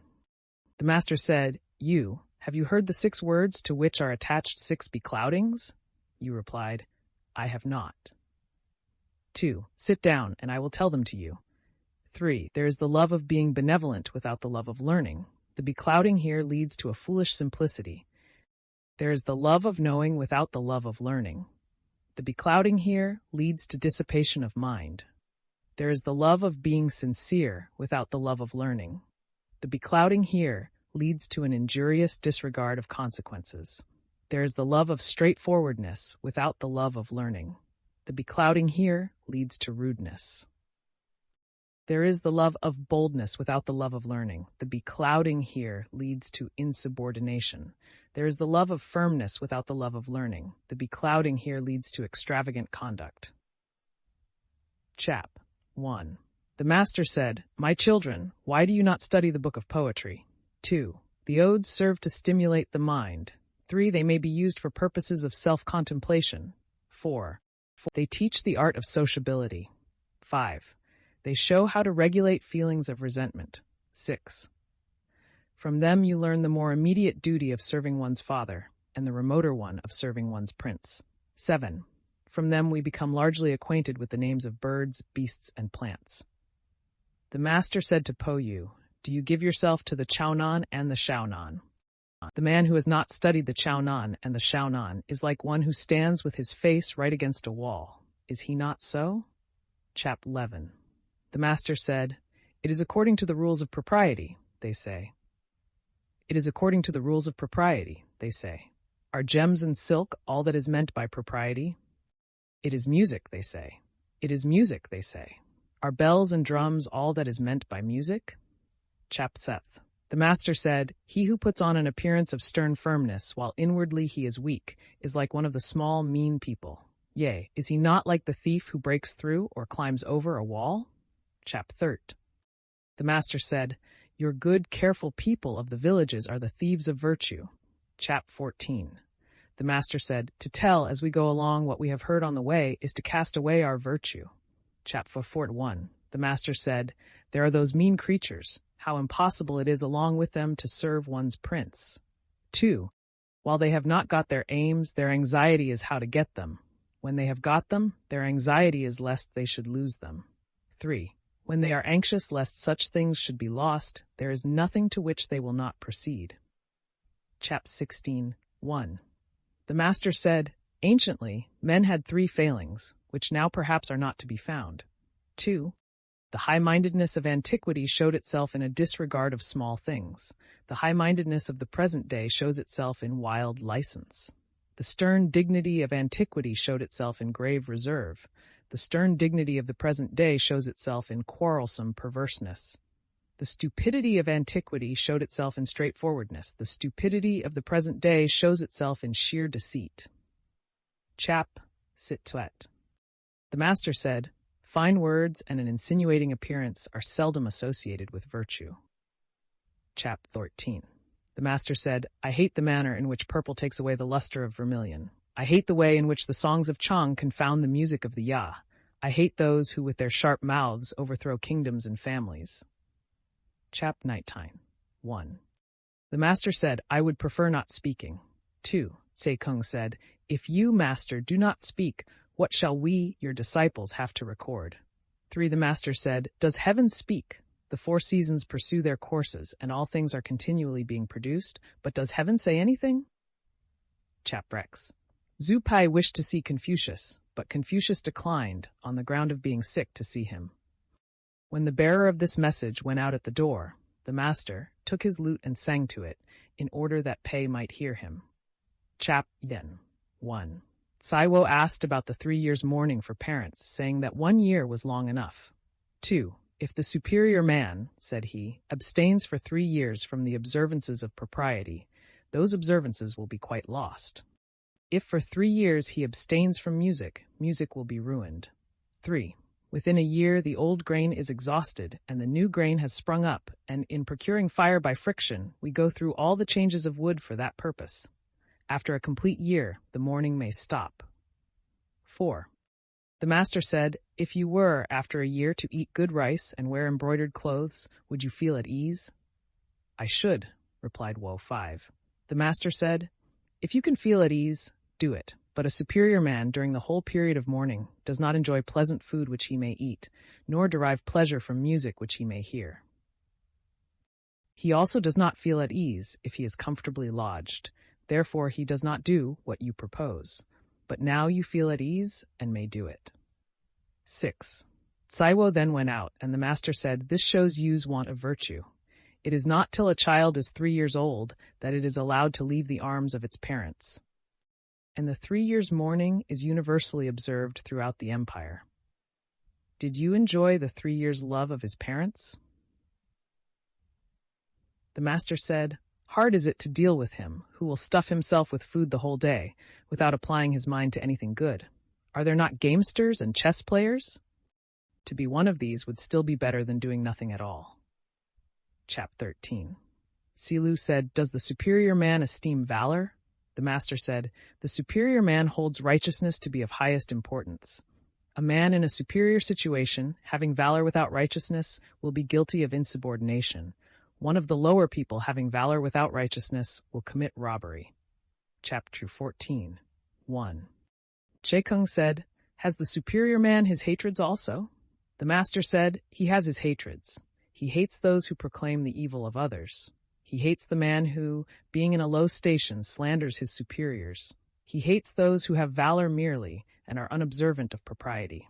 He hates those who are forward and determined and at the same time of contracted understanding." 2. The master then inquired, "Say, have you also your hatreds?" Kung replied, "I hate those who pry out matters and ascribe the knowledge to their wisdom. I hate those who are only not modest and think that they are valorous. I hate those who make known secrets and think that they are straightforward." Chapt. The master said, "Of all people, girls and servants are the most difficult to behave to. If you are familiar with them, they lose their humility. If you maintain a reserve towards them, they are discontented." Chap 6. The master said, "When a man at 40 is the object of dislike, he will always continue what he is." Book 8, Chap 1. The Viscount of Wei withdrew from the court. The Viscount of Qi became a slave to Chao. Pekan remonstrated with him and died. 2. Confucius said, "The Yin dynasty possessed these 3 men of virtue." Chap 2. Hui of Liuxia, being chief criminal judge, was thrice dismissed from his office. Someone said to him, "Is it not yet time for you, sir, to leave this?" He replied, "Serving men in an upright way, where shall I go to, and not experience such a thrice-repeated dismissal? If I choose to serve men in a crooked way, what necessity is there for me to leave the country of my parents?" Chap 3. The Duke Qing of Qi, with reference to the manner in which he should treat Confucius, said, "I cannot treat him as I would the chief of the Qi family. I will treat him in a manner between that accorded to the chief of the Qi and that given to the chief of the Mang family." He also said, "I am old, I cannot use his doctrines." Confucius took his departure. Chap 4. The people of Qi sent to Lu a present of female musicians, which Qi Huan received, and for 3 days no court was held. Confucius took his departure. Chap V1. The madman of Chu Chiyu passed by Confucius, singing and saying, "O Fang! O Fang! How is your virtue degenerated? As to the past, reproof is useless, but the future may still be provided against. Give up your vain pursuit. Give up your vain pursuit. Peril awaits those who now engage in affairs of government." 2. Confucius alighted and wished to converse with him, but Chiyu hastened away so that he could not talk with him. Chap 6. 1. Changsu and Qianyi were at work in the field together when Confucius passed by them and sent Selu to inquire for the ford. 2. Changsu said, "Who is he that holds the reins in the carriage there?" Selu told him, "It is Kung Chiu." "Is it not Kung Chiu of Lu?" asked he. "Yes," was the reply, to which the other rejoined, "He knows the ford." Lu then inquired of Qianyi, who said to him, "Who are you, sir?" He answered, "I am Cheng Yu." "Are you not the disciple of Kung Chiu of Lu?" asked the other. "I am," replied he, and then Qianyi said to him, "Disorder, like a swelling flood, spreads over the whole empire, and who is he that will change its state for you? Then follow one who merely withdraws from this one and that one. Had you not better follow those who have withdrawn from the world altogether?" With this he fell to covering up the seed, and proceeded with his work without stopping. 4. Chelu went and reported their remarks, when the master observed with a sigh, "It is impossible to associate with birds and beasts, as if they were the same with us. If I associate not with these people, with mankind, with whom shall I associate? If right principles prevailed through the empire, there would be no use for me to change its state." Chap 7. 1. Chelu, following the master, happened to fall behind when he met an old man carrying across his shoulder on a staff a basket for weeds. Selu said to him, "Have you seen my master, sir?" The old man replied, "Your 4 limbs are unaccustomed to toil. You cannot distinguish the 5 kinds of grain. Who is your master?" With this, he planted his staff in the ground and proceeded to weed. 2. Selu joined his hands across his breast and stood before him. 3. The old man kept Selu to pass the night in his house, killed a fowl, prepared millet, and feasted him. He also introduced to him his 2 sons. 4. Next day, Selu went on his way and reported his adventure. The master said, "He is a recluse," and sent Selu back to see him again, but when he got to the place, the old man was gone. 5. Selu then said to the family, "Not to take office is not righteous. if the relations between old and young may not be neglected, how is it that he sets aside the duties that should be observed between sovereign and minister? Wishing to maintain his personal purity, he allows that great relation to come to confusion. A superior man takes office and performs the righteous duties belonging to it. As to the failure of right principles to make progress, he is aware of that. Chap 8.1. The men who have retired to privacy from the world have been Poi, Shuqi, Yucheng, Yi, Chuchang, Hui of Luxia, and Shaolian. 2. The master said, refusing to surrender their wills or to submit to any taint in their persons, such, I think, were Poi and Shuqi. 3. It may be said of Hui of Luxia and of Shaolian that they surrendered their wills and submitted to taint in their persons, but their words corresponded with reason, and their actions were such as men are anxious to see. This is all that is to be remarked in them. 4. It may be said of Yucheng and Yi that, while they hid themselves in their seclusion, they gave a license to their words, but in their persons they succeeded in preserving their purity, and, in their retirement, they acted according to the exigency of the times. 5. I am different from all these. I have no course for which I am predetermined, and no course against which I am predetermined. Chap 9.1. The Grand Music Master, Qi, went to Qi. 2. Khan, the master of the band at the second meal, went to Chu. Liao, the bandmaster at the third meal, went to Tsai. Cui, the bandmaster at the fourth meal, went to Qin. 3. Fang Shu, the drum master, withdrew to the north of the river. 4. Wu, the master of the hand drum, withdrew to the Han. Fang, the assistant music master, and Hsiang, master of the musical stone, withdrew to an island in the sea. Chap. The Duke of Chao addressed his son, the Duke of Lu, saying, "The virtuous prince does not neglect his relations. He does not cause the great ministers to repine at his not employing them. Without some great cause, he does not dismiss from their offices the members of old families. He does not seek in one man talents for every employment." Chap. Cleanse. To Chao belonged the 8 officers, Pota, Pokwo, Chengtu, Chengwu, Shuya, Shuxia, Chisui, and Chikwa. Book Night Chang, Chat. Che Chang said, "The scholar, trained for public duty, seeing threatening danger, is prepared to sacrifice his life. When the opportunity of gain is presented to him, he thinks of righteousness. In sacrificing, his thoughts are reverential. In mourning, his thoughts are about the grief which he should feel. Such a man commands our approbation indeed." Chap 2. Che Chang said, "When a man holds fast to virtue, but without seeking to enlarge it, and believes right principles, but without firm sincerity, what account can be made of his existence or non-existence?" The disciples of Sheshia asked Seichang about the principles that should characterize mutual intercourse. Seichang asked, "What does Sheshia say on the subject?" They replied, "Seichia says, associate with those who can advantage you. Put away from you those who cannot do so." Shechang observed, "This is different from what I have learned. The superior man honors the talented and virtuous and bears with all. He praises the good and pities the incompetent. Am I possessed of great talents and virtue? Who is there among men whom I will not bear with? Am I devoid of talents and virtue? Men will put me away from them. What have we to do with the putting away of others?" Chap 4th. Sheshia said, "Even in inferior studies and employments there is something worth being looked at, but if it be attempted to carry them out to what is remote, there is a danger of their proving inapplicable. Therefore, the superior man does not practice them." Shia said, "He who from day to day recognizes what he has not yet, and from month to month does not forget what he has attained to, may be said indeed to love to learn." Shia 6. Sheshia said, "There are learning extensively and having a firm and sincere aim, inquiring with earnestness, and reflecting with self-application. Virtue is in such a course." Chap. the 7th. Sheshia said, "Mechanics have their shops to dwell in order to accomplish their works. The superior man learns in order to reach to the utmost of his principles." Chap. 8. Shishya said, "The mean man is sure to gloss his faults."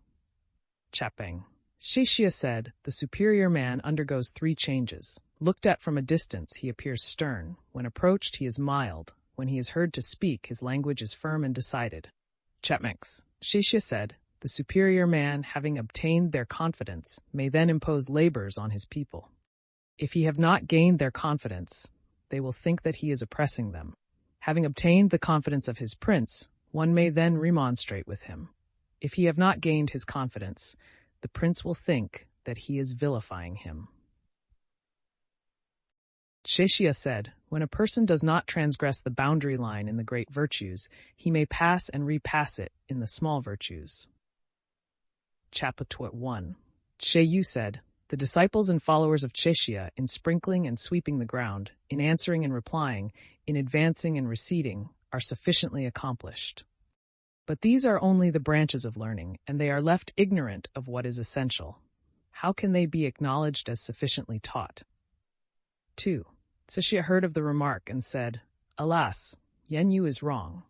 According to the way of the superior man in teaching, what departments are there which he considers of prime importance and delivers? What are there which he considers of secondary importance and allows himself to be idle about?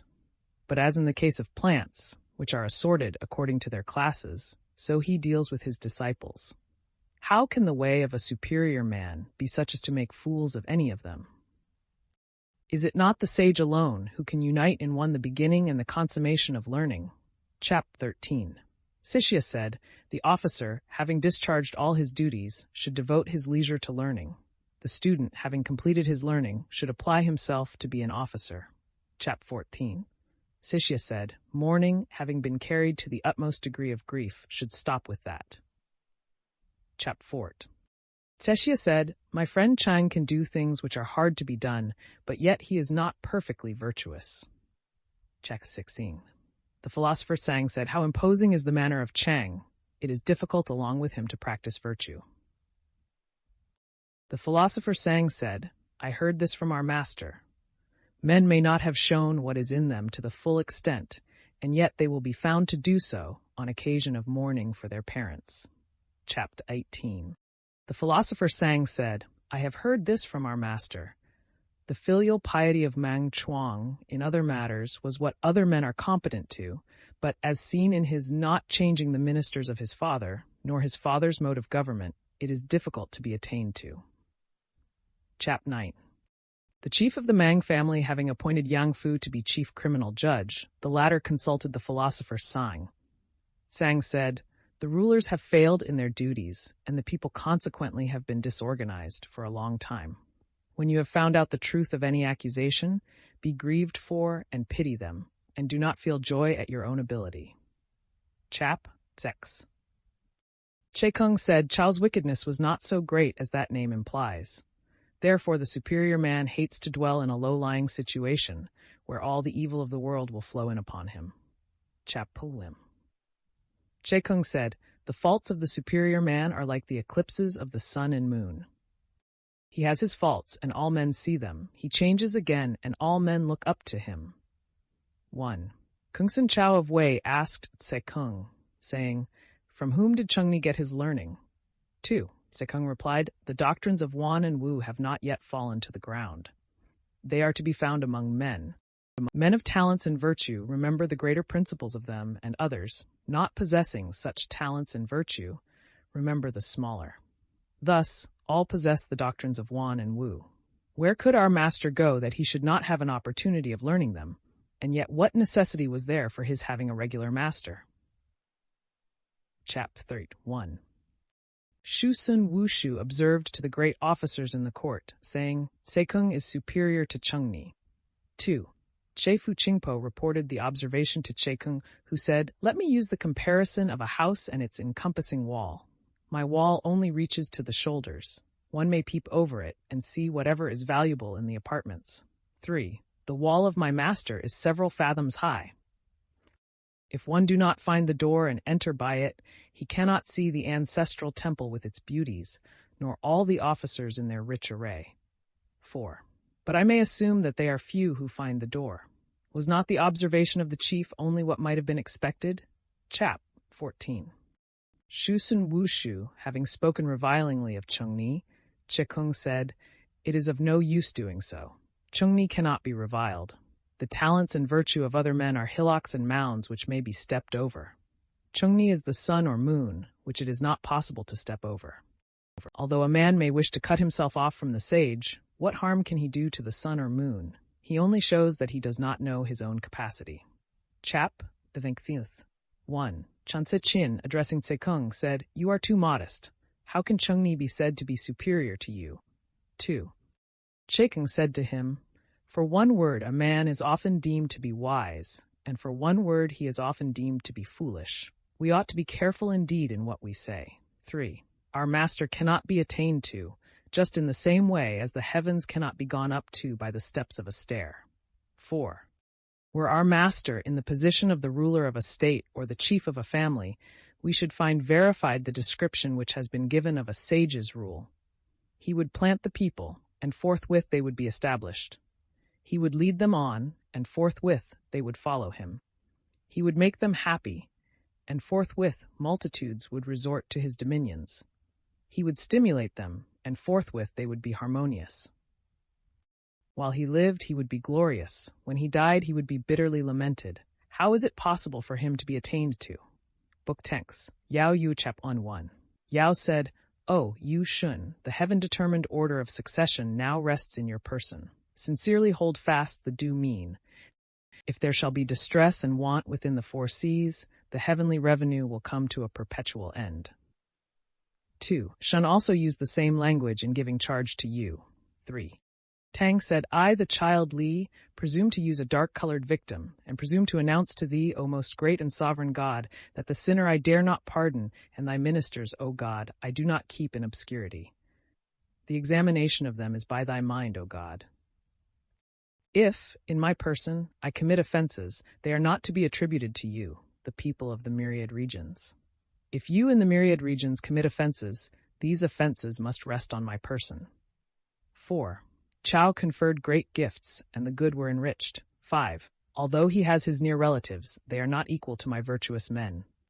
The people are throwing blame upon me, the one man. 6. He carefully attended to the weights and measures, examined the body of the laws, restored the discarded officers, and the good government of the kingdom took its course. He revived states that had been extinguished, restored families whose line of succession had been broken, and called to office those who had retired into obscurity, so that throughout the kingdom the hearts of the people turned towards him. 8. What he attached chief importance to were the food of the people, the duties of mourning, and sacrifices. 9. By his generosity, he won all. By his sincerity, he made the people repose trust in him. By his earnest activity, his achievements were great. By his justice, all were delighted. Chap 2:1. Tse asked Confucius, saying, "In what way should a person in authority act in order that he may conduct government properly?" The master replied, "Let him honor the 5 excellent and banish away the 4 bad things. Then may he conduct government properly." Tse said, "What are meant by the 5 excellent things?" The master said, "When the person in authority is beneficent without great expenditure, when he lays tasks on the people without their repining, when he pursues what he desires without being covetous, when he maintains a dignified ease without being proud, when he is majestic without being fierce." 2.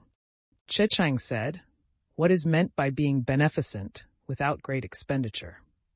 The master replied, "When the person in authority makes more beneficial to the people the things from which they naturally derive benefit, is not this being beneficent without great expenditure? When he chooses the labors which are proper and makes them labor on them, who will repine? When his desires are set on benevolent government and he secures it, who will accuse him of covetousness? Whether he has to do with many people or few, or with things great or small, he does not dare to indicate any disrespect. Is not this to maintain a dignified ease without any pride? He adjusts his clothes and cap and throws a dignity into his looks, so that, thus dignified, he is looked at with awe. Is not this to be majestic without being fierce?" 3. Chechang then asked, "What are meant by the 4 bad things?" The master said, "To put the people to death without having instructed them. This is called cruelty. To require from them suddenly the full tale of work without having given them warning. This is called oppression. To issue orders as if without urgency at first, and when the time comes to insist on them with severity. This is called injury. And generally, in the giving pay or rewards to men, to do it in a stingy way, this is called acting the part of a mere official. Chapter 3:1. The Master said, without recognizing the ordinances of heaven, it is impossible to be a superior man. 2. Without an acquaintance with the rules of propriety, it is impossible for the character to be established. 3. Without knowing the force of words, it is impossible to know men. End of the Project Gutenberg ebook The Analects of Confucius from the Chinese Classics. Updated editions will replace the previous one. The old editions will be renamed. Creating the works from print editions not protected by U.S. copyright law means that no one owns a United States copyright in these works. So the Foundation and you can copy and distribute it in the United States without permission and without paying copyright royalties. Special rules set forth in the General Terms of Use part of this license apply to copying and distributing Project Gutenberg electronic works to protect the Project Gutenberg concept and trademark. Project Gutenberg is a registered trademark and may not be used if you charge for an ebook, except by following the terms of the trademark license, including paying royalties for use of the Project Gutenberg trademark. If you do not charge anything for copies of this ebook, complying with the trademark license is very easy. You may use this ebook for nearly any purpose, such as creation of derivative works, reports, performances, and research. Project Gutenberg ebooks may be modified and printed and given away. You may do practically anything in the United States with ebooks not protected by U.S. copyright law. Redistribution is subject to the trademark license, especially commercial redistribution. Start. Full license. The full Project Gutenberg license. Please read this before you distribute or use this work. To protect the Project Gutenberg mission of promoting the free distribution of electronic works by using or distributing this work or any other work associated in any way with the phrase Project Gutenberg, you agree to comply with all the terms of the full Project Gutenberg license available with this file or online at www.gutenberg.org/license. Section 1. General Terms of Use and Redistributing Project Gutenberg Electronic Works. 1a. By reading or using any part of this Project Gutenberg electronic work, you indicate that you have read, understand, agree to, and accept all the terms of this license and intellectual property, trademark, copyright agreement. If you do not agree to abide by all the terms of this agreement, you must cease using and return or destroy all copies of Project Gutenberg electronic works in your possession. If you paid a fee for obtaining a copy of or access to a Project Gutenberg electronic work, and you do not agree to be bound by the terms of this agreement, you may obtain a refund from the person or entity to whom you paid the fee as set forth in paragraph 1E.8. 1b. Project Gutenberg is a registered trademark. It may only be used on or associated in any way with an electronic work by people who agree to be bound by the terms of this agreement. There are a few things that you can do with most Project Gutenberg electronic works, even without complying with the full terms of this agreement. See paragraph 1 below. There are a lot of things you can do with Project Gutenberg electronic works if you follow the terms of this agreement and help preserve free future access to Project Gutenberg electronic works. See paragraph 1.e below. 1.c. The Project Gutenberg Literary Archive Foundation, the Foundation, or PGLF, owns a compilation copyright in the collection of Project Gutenberg electronic works. Nearly all the individual works in the collection are in the public domain in the United States. If an individual work is unprotected by copyright law in the United States, and you are located in the United States, we do not claim a right to prevent you from copying, distributing, performing, displaying, or creating derivative works based on the work, as long as all references to Project Gutenberg are removed. Of course, we hope that you will support the Project Gutenberg mission of promoting free access to electronic works by freely sharing Project Gutenberg works in compliance with the terms of this agreement for keeping the Project Gutenberg name associated with the work. You can easily comply with the terms of this agreement by keeping this work in the same format with its attached full Project Gutenberg license when you share it without charge with others.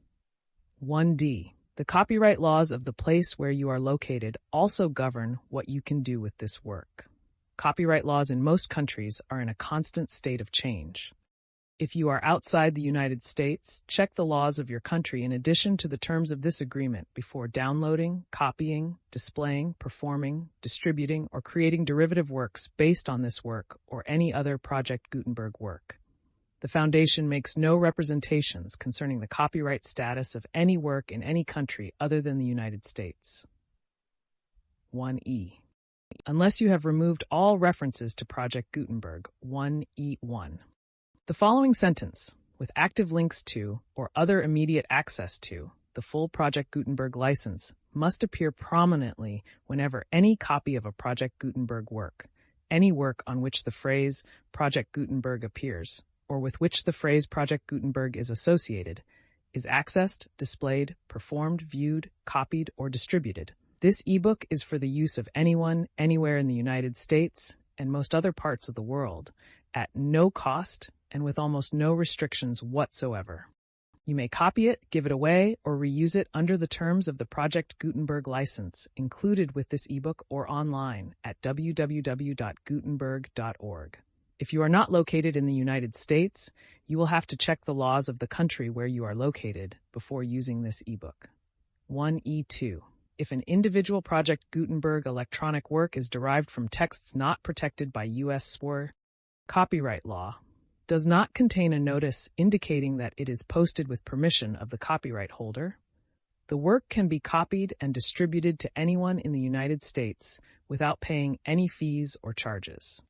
If you are redistributing or providing access to a work with the phrase Project Gutenberg associated with or appearing on the work, you must comply either with the requirements of paragraphs 1.E1 through 1.E7 or obtain permission for the use of the work and the Project Gutenberg trademark as set forth in paragraphs 1E8 or 1.E9.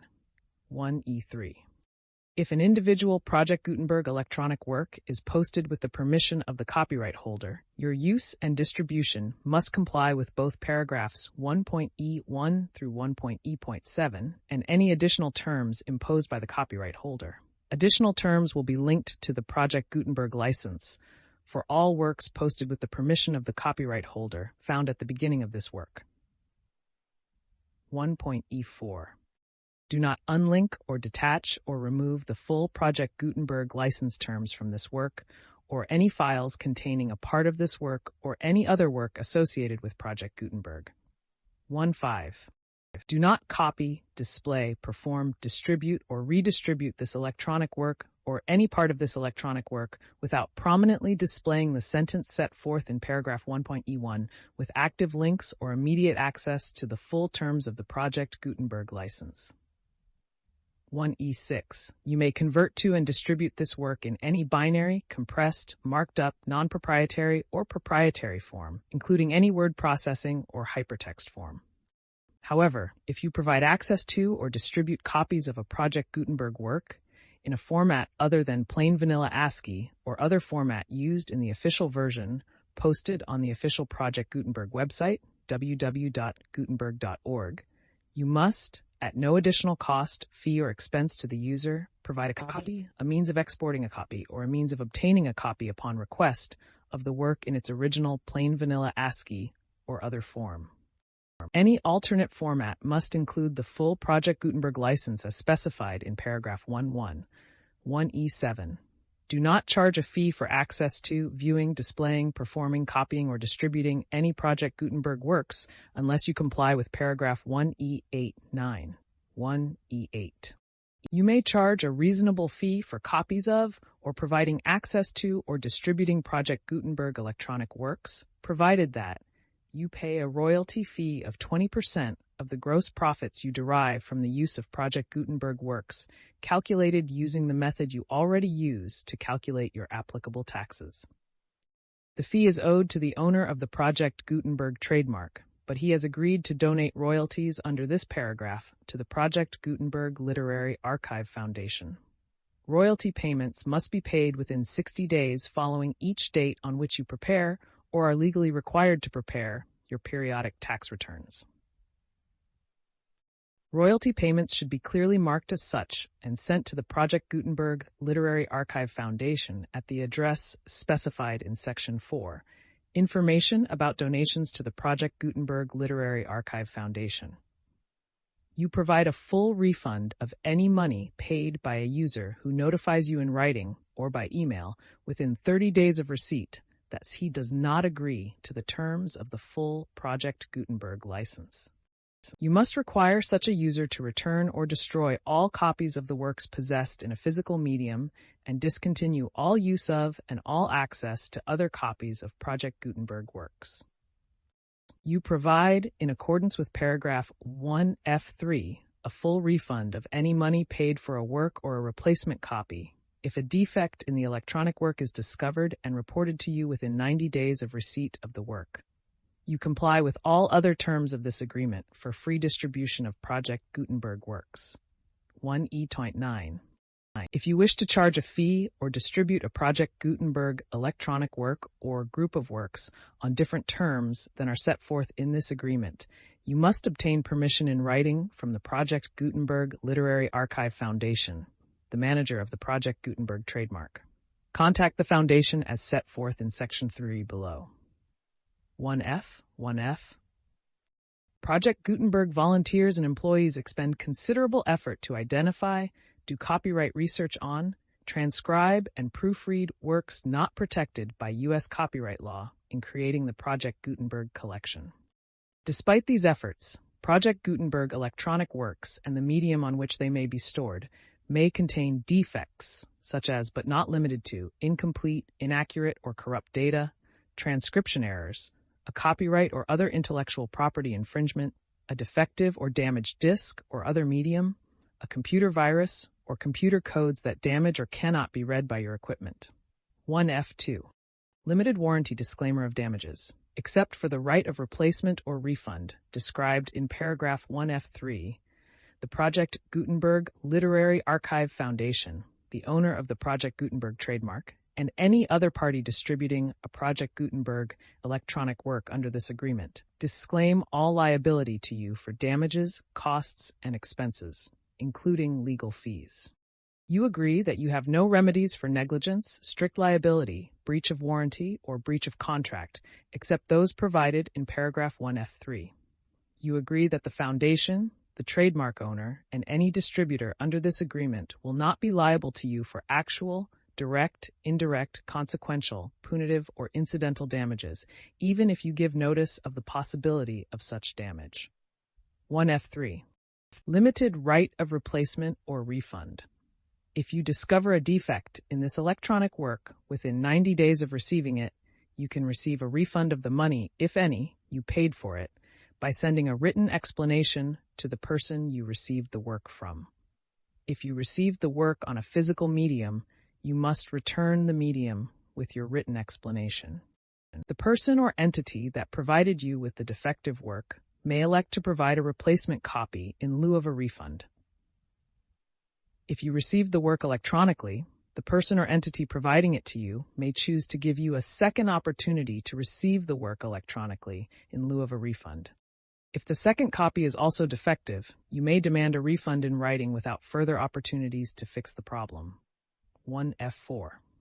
Except for the limited right of replacement or refund set forth in paragraph 1F3, this work is provided to you as is, with no other warranties of any kind, express or implied, including but not limited to warranties of merchantability or fitness for any purpose. 1F5. Some states do not allow disclaimers of certain implied warranties, or the exclusion or limitation of certain types of damages. If any disclaimer or limitation set forth in this agreement violates the law of the state applicable to this agreement, the agreement shall be interpreted to make the maximum disclaimer or limitation permitted by the applicable state law. The invalidity or unenforceability of any provision of this agreement shall not void the remaining provisions. 1F6. Indemnity. You agree to indemnify and hold the foundation, the trademark owner, any agent or employee of the foundation, anyone providing copies of Project Gutenberg electronic works in accordance with this agreement, and any volunteers associated with the production, promotion, and distribution of Project Gutenberg electronic works, harmless from all liability, costs, and expenses, including legal fees, that arise directly or indirectly from any of the following which you do or cause to occur. A. Distribution of this or any Project Gutenberg work. B. Alteration, modification, or additions or deletions to any Project Gutenberg work. And C. Any defect you cause. Section 2. Information about the mission of Project Gutenberg. Project Gutenberg is synonymous with the free distribution of electronic works in formats readable by the widest variety of computers, including obsolete, old, middle-aged, and new computers. It exists because of the efforts of hundreds of volunteers and donations from people in all walks of life. Volunteers and financial support to provide volunteers with the assistance they need are critical to reaching Project Gutenberg's goals and ensuring that the Project Gutenberg collection will remain freely available for generations to come. In 2001, the Project Gutenberg Literary Archive Foundation was created to provide a secure and permanent future for Project Gutenberg and future generations. To learn more about the Project Gutenberg Literary Archive Foundation and how your efforts and donations can help, see Sections 3 and 4 and the Foundation information page at www.gutenberg.org. Section 3. Information about the Project Gutenberg Literary Archive Foundation. The Project Gutenberg Literary Archive Foundation is a nonprofit 501c3 educational corporation organized under the laws of the state of Mississippi and granted tax-exempt status by the Internal Revenue Service. The Foundation's EIN, or Federal Tax Identification Number, is 6462215541. Contributions to the Project Gutenberg Literary Archive Foundation are tax-deductible to the full extent permitted by U.S. federal laws and your state's laws. The Foundation's business office is located at 809 North 1500 West, Salt Lake City, UT 84116, 801-596-1887. Email contact links and up-to-date contact information can be found at the Foundation's website and official page at www.gutenberg.org/contact. Section 4. Information about donations to the Project Gutenberg Literary Archive Foundation.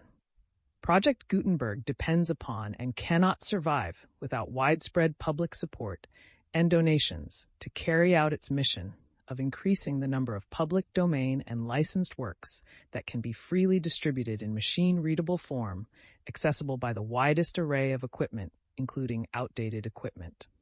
Many small donations, $1,000 to $5,000, are particularly important to maintaining tax-exempt status with the IRS. The Foundation is committed to complying with the laws regulating charities and charitable donations in all 50 states of the United States. Compliance requirements are not uniform, and it takes a considerable effort, much paperwork, and many fees to meet and keep up with these requirements. We do not solicit donations in locations where we have not received written confirmation of compliance. To send donations or determine the status of compliance for any particular state, visit www.gutenberg.org/donate.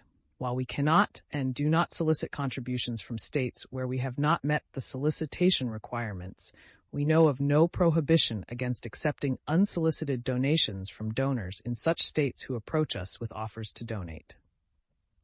International donations are gratefully accepted, but we cannot make any statements concerning tax treatment of donations received from outside the United States. U.S. laws alone swamp our small staff. Please check the Project Gutenberg web pages for current donation methods and addresses. Donations are accepted in a number of other ways, including checks, online payments, and credit card donations.